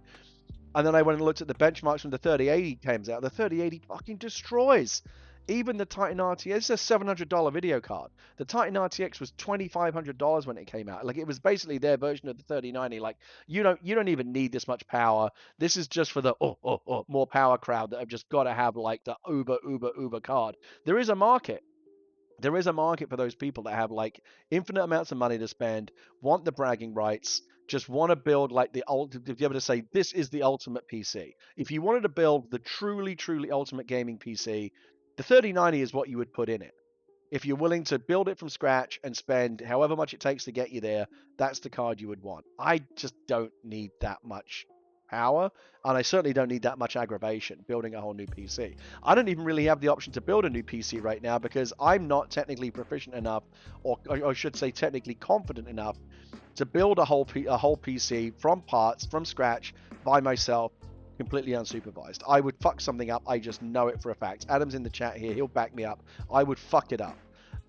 When I've built PCs in the past, I've always had someone else on hand with me, essentially, frankly, basically doing it for me. Like my level of input in building a PC is handing the screwdriver to the person who actually, you know, he's going like scalpel, forceps, and I'm just like handing it to him and like mopping his brow, you know, under the surgical lights while he's actually doing the surgery. When I say like I had someone help me build my PC, what I mean is I had someone build my PC for them while I occasionally went and got them a Diet Coke or something.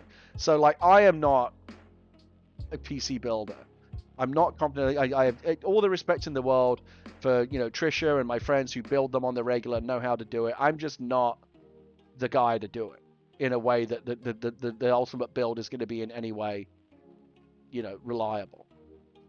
In the past, I just bought them off the shelf. Like, I would like pay through the nose for like the Alienware or the Falcon Northwest rig that has been built and tested by professionals to your specifications. And of course, that's a valid way to go as well. They'll just ship you a PC. The last one I did was from Origin. Origin PC is a really good company. They built my last one that had a GTX 1080 in it. Really nice system, really nice card, all pre-built, tested, everything out of the box. They ship it to you in a big fucking wooden crate, and it's just ready to go. And it's a beautiful machine. You're just going to pay a lot more for that, because you're not just paying for the parts, you're paying for all the expertise and labor and time that went into assembling it, building it, testing it, shipping it to you. You're going to pay a lot more than the component parts. If you're confident enough to build your own PC, the way to do it is to just, go on PC Part Picker, pick out all the components you want, make sure they're all compatible, and just fucking build it yourself. I'm not that person. Now, if were we to live in non-COVID times, I might have been tempted to hold on to that 30, because I understand the allure of more power. I want more power. I want to be able to say this is the biggest and best card on the market. When I had the Titan RTX, I enjoyed having those bragging rights, because I'm very petty and I'm very childish, and I like saying I've got the best graphics card. When the 3000 series came out, I was fuck, I don't get to make that brag anymore. And so I immediately wanted a 3080, went into the market straight away. Of course, they're impossible to find. Again, that's why I'm so grateful and so fortunate to have a friend at NVIDIA who was willing to part with this and send it along to me. And we're going to be getting into this in more detail very, very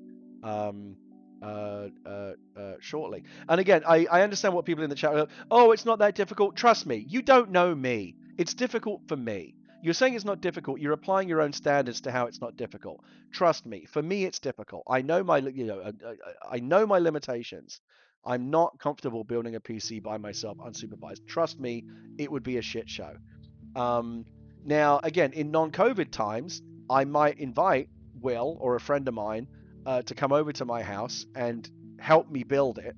And I would have held on to the 3090, and I would have built the system from scratch. I would have gone out and got a new motherboard, a new processor, and I would have done it. I would have got a 10th gen processor, next gen motherboard, and I would have built like a super duper mega rig. Maybe, sometime in the back half of 2021, when COVID hopefully is a distant memory, I'll look at what is currently. I mean, we might have 4000 series cards by then. Who the fuck knows? But I might be looking to do like a whole new build just as a hobby project, as a fun thing to do once COVID's over. But COVID has to be over, because I need someone here with me to help me do it. And you can't really socially distanced, build a PC. And so the good news is I am confident enough to do this by myself. This basically should slot into the same slot that the Titan RTX is in right now, with minimal fuss. I spoke to my other friend, Chris, NVIDIA. Hello, Chris. And I spoke to Will and made sure that that they feel confident that even with my level of ignorance and bad luck when it comes to messing around in the guts of PCs, that I can swap this card out without very little issue. I'm going to obviously power down the PC completely, unplug everything, go in there very carefully. There's a little latch that you flip to release the GPU, pull it out of there, put the new one in, close the latch, rehook up all the power connectors. This takes the same two 8-pin power connectors that the Titan RTX does, and so it should all slot in. Pinball RJ asks, didn't you work for a PC magazine? Yes, I did. And but that doesn't, like, for example, the CEO of Delta Airlines doesn't necessarily know how to fly a fucking airplane. I was the chief of the magazine. I was editor-in-chief. My job was to make sure that the magazine was good editorially and came out on time every month and had good content in it. And I have to know about PC games, and I have to have a basic knowledge of PCs in order to run the magazine. But like, I had a specific hardware editor whose job it was to like do that shit. Like, it wasn't my job to know how to fucking take apart a PC and rebuild it. It was my job to make a magazine. So yes, I did work for a PC gaming magazine, but that doesn't necessarily mean that I know how to build my own PC. Maybe if I had worked for Maximum PC or one like PC Builder magazine, it would make more sense. I would have that skill set. But I worked on a PC gaming magazine. I knew games, I knew PCs, I knew magazines, I knew how to make good content, and I knew how to talk intelligently about PC games. But I didn't know how to build a PC, and I still don't. So there you have it. was still the best-selling computer games magazine in the world, even though I didn't know how to build a PC. So you know, you don't always need to have that skill set. Yeah, so it uses a 12-pin proprietary power connector, but there should be an adapter that goes from two. Yeah, so that's what I've been told. What you're telling me tracks with what two other people have told me. Is that there? So there are two 8-pin power connectors right now that are going into the Titan RTX in the PC that's sitting down there that is streaming this premium content to you right now. When I take this out of the box, and we'll see it in a moment, I'm sure, there is a little adapter that will go from two 12 pins to an two 8 pins to a 12 pin that goes to the 3080. But let's take a look at that. Let's take a look at that. It's a very nice box that it comes in, by the way. This is what's known, and I know that there are all kinds of different manufacturers that build their own version of these graphics cards, but this is what's known as the Founders Edition. This is the one that Nvidia makes themselves. I don't even know if there are. Are there other other manufacturers like EVGA and people like that? Are they out there making their own 3080s right now? Because the only one I'm aware of right now at the point is like the basic one, the Nvidia, what they call the Founders Edition. There's no other company name on the box here. This is just made and produced and built by Nvidia. This is the one that they launched with. I think there may be more different flavors of 3080 coming down the pipe, and those third-party manufacturers will tune them and overclock them and add different features. But I'm just comfortable having the one from Nvidia that is like, yep, here's a 3080. This is what it is. I don't need any fancy shit added on. It does come in a very nice box, and it is. I mean, obviously, I can't communicate this to you, but it is very heavy. Is it heavier than the Series X? So I would say in the box, to be fair, in the box, the 3080 is about the same weight as the Series S, just the actual console. They feel about the same heft, roughly the same weight. I'm going to compare the 3080 to the Series S once I get it out of the box. Kind of a pointless comparison, but this whole fucking stream is pointless, so let's just go with the flow. System specifications on the back here. PCI Express graphics slot required. Are there PCs that don't have that? Can you get a PC that doesn't have a PCI Express card slot? System must have space for 285 millimeters, 112 millimeters, 2-slot card. Again, this is where I ran into trouble. I don't even know if I have 3 PCI Express slots for that 3090. Never mind like the actual dimensions of the card. It takes up 3 of your PCI Express slots. I know at least one of those is taken up by my capture card down there. There's a good chance that the 3090 wouldn't have fit with my current rig in any number of ways. Again, the 3090 for me really is the kind of card that you build like a whole new fucking rig around, not just slot into an existing rig. Let me see here. Okay, what else we got? 750 watt power rating required. I have an 850 watt power supply in there. That's one of the few areas where I future-proofed myself. I'm like, get a bigger PSU, because down the road I'm going to be glad to have the overhead. I am now glad that I have it.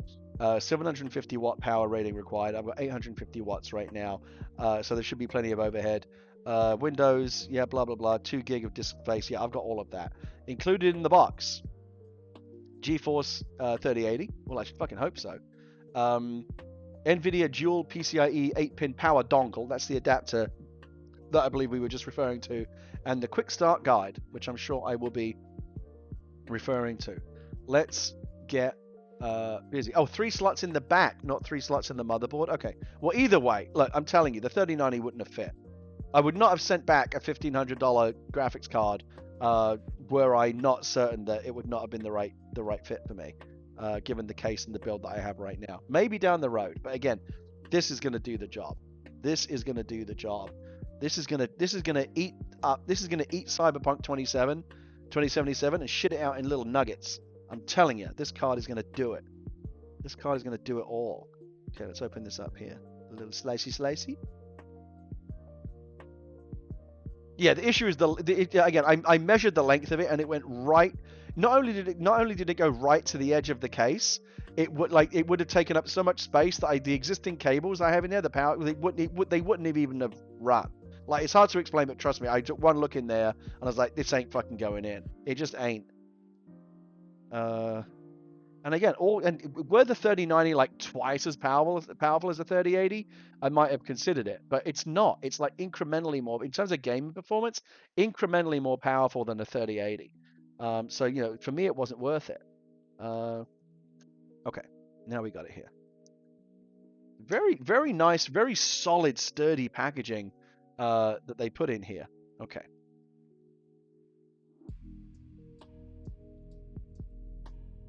Let's see. Oh, if you like vulgarity, Wavy Davy, then you've come to the right place. This is a very vulgar stream, often very vulgar. I use all kinds of inappropriate language and things. It's a grown-up stream. Okay, I got to try and find a way to kind of get this lid off here. Is it going to come? Is it going to come? Come on now. It's a very tight edged. Or maybe I didn't get a part of the... Is there a part of the tape that's still on here? Maybe I need to go all the way across. No, I got it. I got it. It's just really, really, really, really tight on top, this lid. And I don't want to mess around with it because I don't want it to like fall on the ground or something. Come on now. Come on now. Come on. It's coming slowly. Ugh. Come on now. Just edging out slightly. This is very frustrating. Come on. Get out of the fucking box. I need like a fucking shoehorn or something to get this out.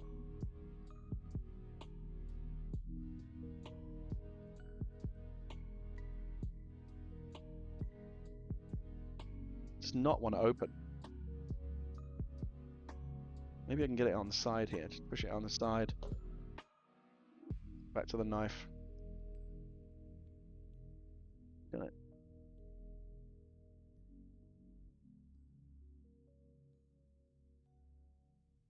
Yeah, this is really, really tight. Does not want to open. This is I'm now into the area of thinking that this packaging is poorly designed because it's very premium packaging. It feels very sturdy, but it's like so fucking sturdy that you need like a special tool or something to get this lid off. It's coming out very slowly. There we go. There we go. All right, now we can get into it.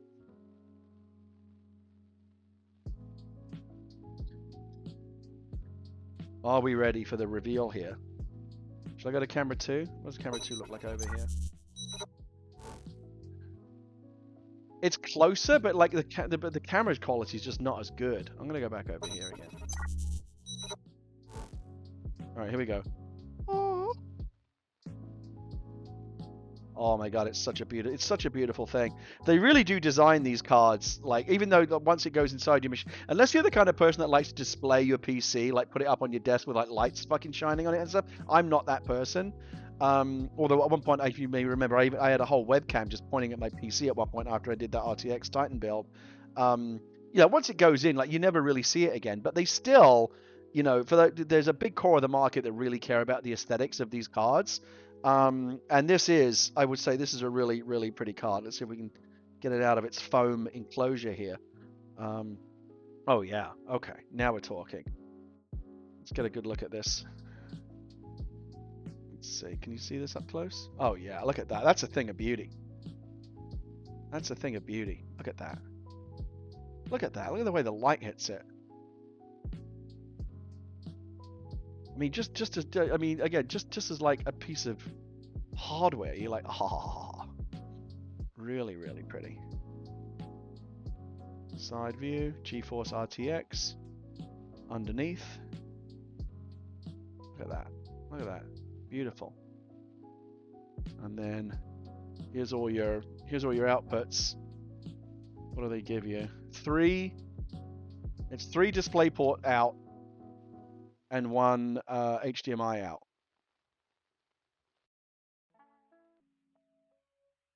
Is what they've gone with here. The HDMI, I think, is for I'll probably plug my Valve Index into that, I would guess. Wait. Oh no, I think it's probably a DisplayPort that goes to the Valve. I can't remember exactly what I use. I know I have a... I don't have to use... I used to have to use one of these ports for an external capture card, but I have an internal PCI capture card now, so it doesn't use that anymore. But yeah, these display... 2 of these will drive... These will drive 2 monitors. The HDMI, I think, will probably go to the Valve Index, and then there's a spare one in case you want to have multiple monitors, I guess. This is really very pretty indeed. It looks like there's a little plastic covering here for the PCI Express, like the actual the part that connects to the PC. I'm not going to take that off until it's actually time to build, but it is a remarkable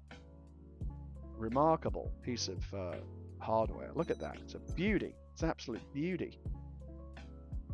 Taman75, thank you very much. Subscribe for 3 months. And yes, indeed, at least until tomorrow, we'll see what happens tomorrow. Tottenham Hotspur are top of the Premier League after a fantastic win against Manchester City today. I'm telling you, Manchester City are done. They're a spent force. And then here's the 12-pin. Here's the 12-pin power, and very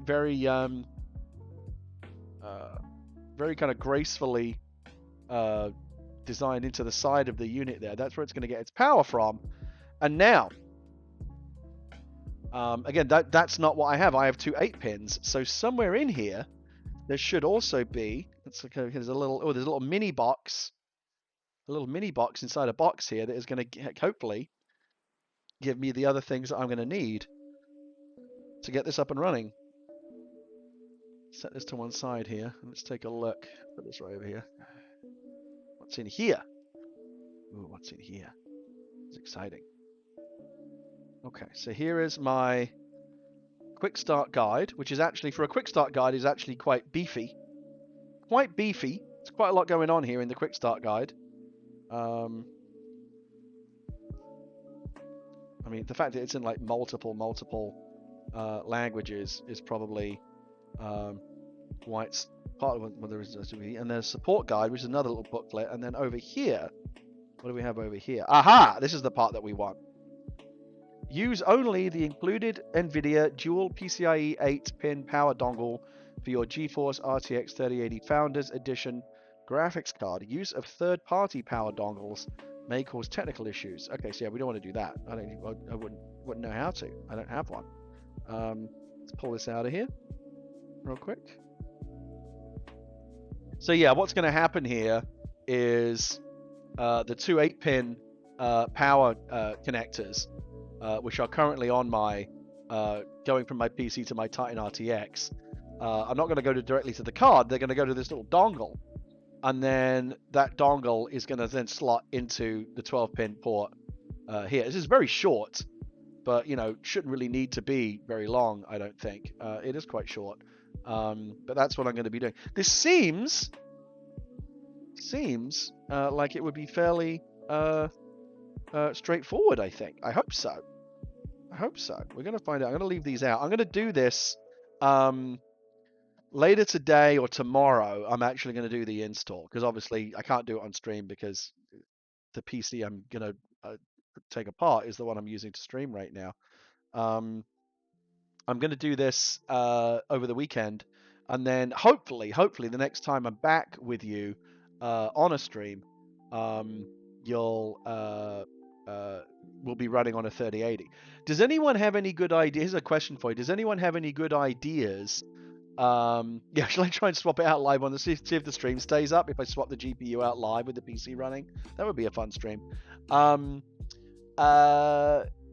this thing is in here, what's a good thing to really kind of put it through its paces? I know, you know, I've got like 3D Mark and stuff like that. There's benchmarking tools, but like, what's a good thing to really kind of see what it can do? Like, what's a good way to really test the 3080 right now? Cyberpunk obviously is coming out in a couple of weeks, but like right now, today, if I really wanted to kind of make this thing sing, what would it be?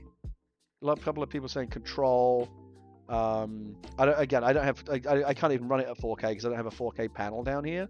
But I could certainly do Control with like full RTX on. Quake. I've heard about Quake RTX. What does that look like? Should I try Quake RTX? I mean, my Titan could do that right now. I mean, this obviously will do it better.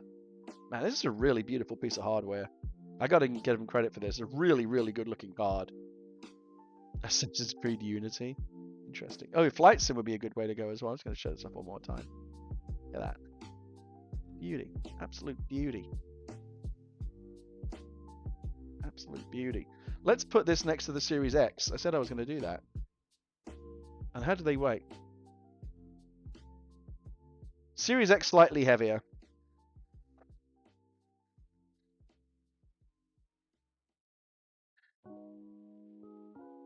both next to each other. The 3080 is ever so slightly longer than the Series X, the Series S.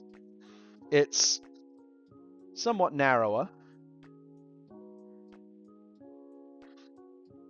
Can you imagine? Because the time's going to come. I don't know if it's 1 generation away or 2 generations away, but the time is going to come when there is a box this size, an Xbox or a PlayStation, $300, just like this size, and it has this level of power in it.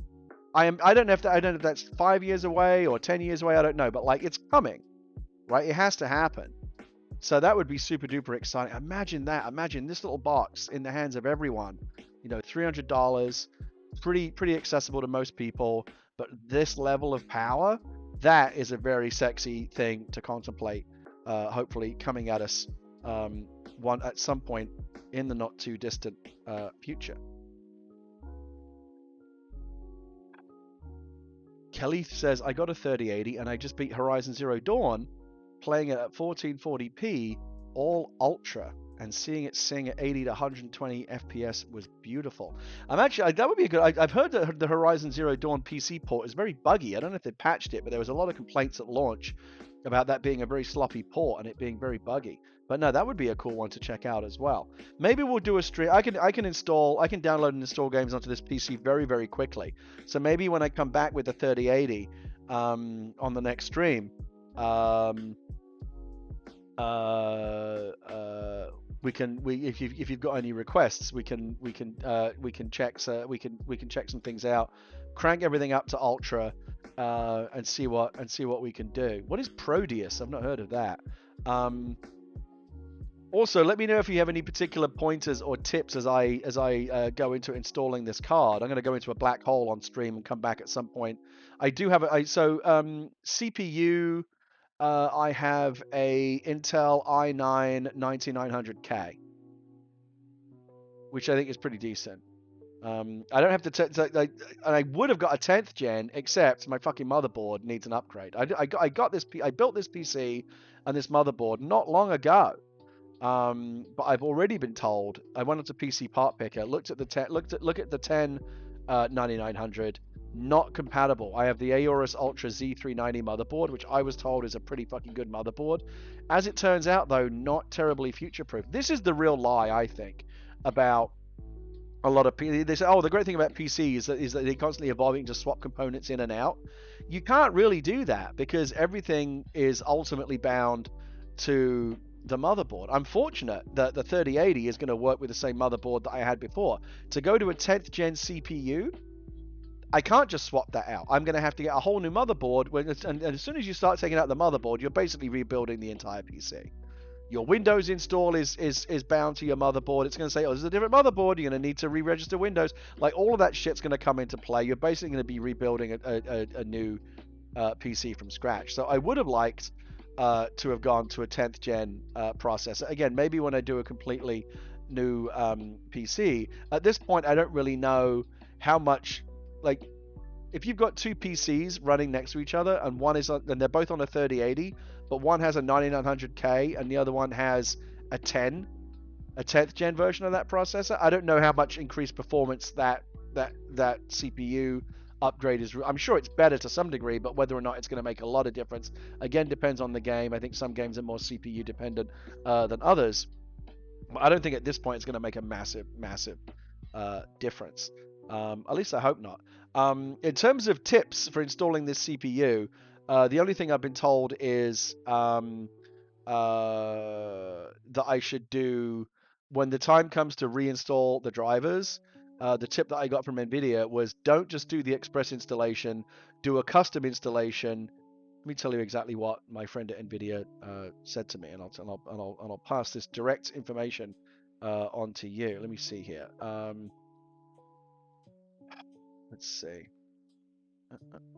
Okay, when you install the GPU and then the new driver, select custom install and then the clean install checkbox. That will completely nuke any old driver fragments. And there's the exact same information coming from MI Andrews. Thank you very much. So it sounds like I'm on the right track there with making sure that I correctly install the new drivers, but this shouldn't be terribly difficult. I should pop the latch that's holding the RTX, again, power everything down, pull out every cable, make sure it's fully all, powered down and switched off.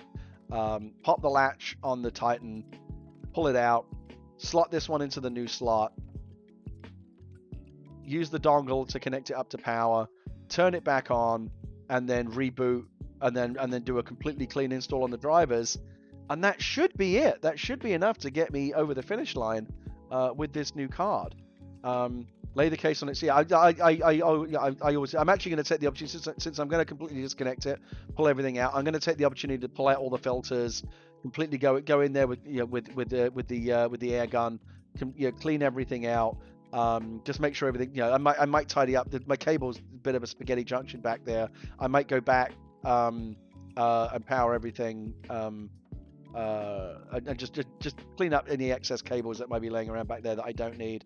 Just do a bit of a spring clean back there, basically, both inside and outside the PC. Swap the new card in, and then hopefully have a very new sexy system. And it also means I'll have a spare Titan RTX just sitting around.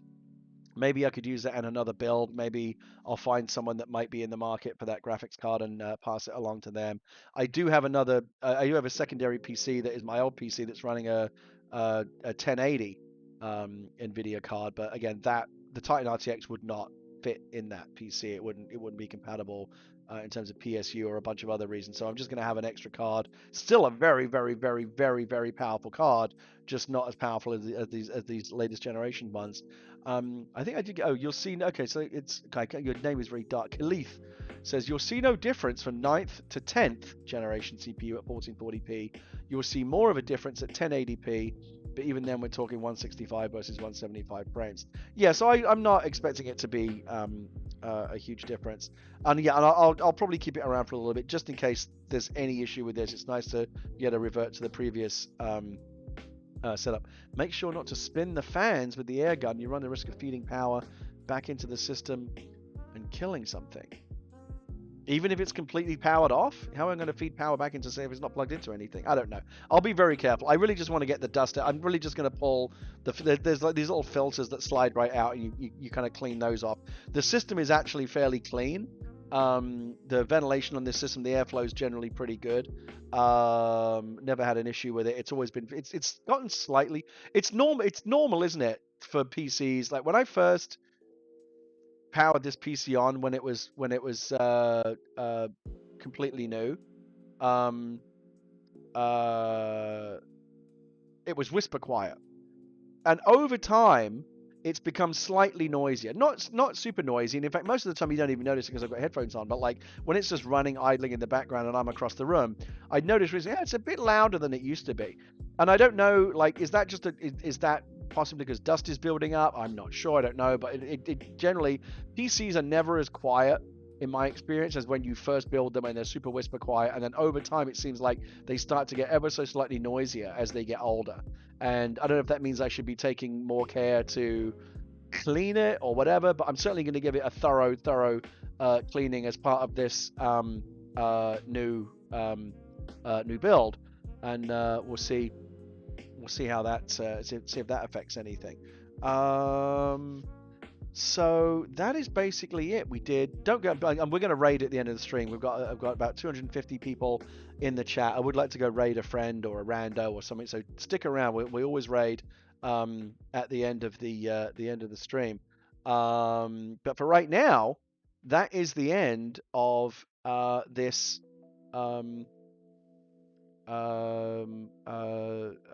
triple unboxing dual camera amazing stream. Amazing. The word amazing is doing a lot of work in that sentence, but nevertheless. Nintendo Super Mario Game & Watch. Very much recommend this. If you've got $50 burning a hole in your pocket and you're looking for a nice treat either for yourself or a friend or a loved one over the holidays, can't go wrong with that. Very nice little toy. Xbox Series S, again, I'm just kind of stunned at how small this little puppy is. I love it. I am going to be installing this, setting up as my the next time you see me streaming Xbox games on this channel, it'll be running off the Series S, and we're going to put it through its paces and see if it feels like it's up to the snuff of being my main streaming box, and I look forward to exploring that. And then finally, of course, the biggest and most powerful and most coveted of all, the incredible. Again, thank you very much, Microsoft, for the Series X, and thank you, for the Series S, and thank you very much, Nvidia, for the RTX 3080. This is a wonderful. My cup runneth over with all these incredible new gadgets and things to play with. I'm super excited to get into them. I'll be back on stream soon. I'm not sure, maybe as early as tonight, maybe tomorrow, but I think almost certainly sometime over the weekend, hopefully to both put the Xbox Series S and the 3080 through its paces. If you come back and join me, I'll take requests. We'll play Xbox games that you want to see. We'll install some PC games and run some benchmarks, and see what the 3080 is capable of.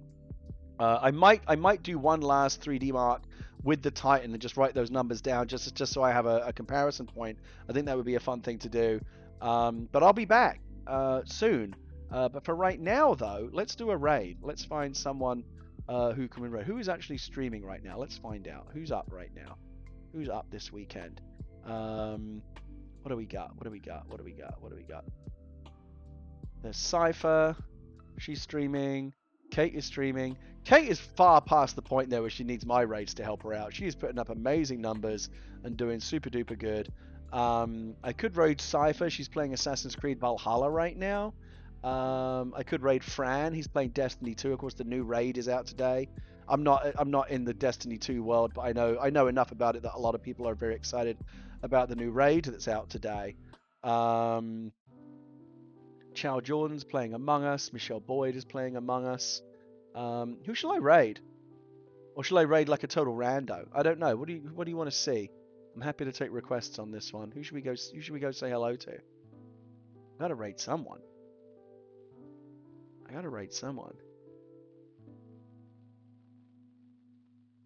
What do you think? I could raid Kate. What's she up to? Let me go see what she's doing. She says announcements? What's she announcing? We're gonna play PUBG together, which I haven't done in so long. Oh, she's gonna play PUBG? But it's I love Kate to bits, but I'm so bored with PUBG at this point. I can't watch it anymore. So I'm really excited. Oh, I think maybe she's talking about how she's gonna play PUBG with some celebrity or something. I don't know. I love some groups. I don't know. I just jumped into her channel, so I'm not sure. Let's do Cypher.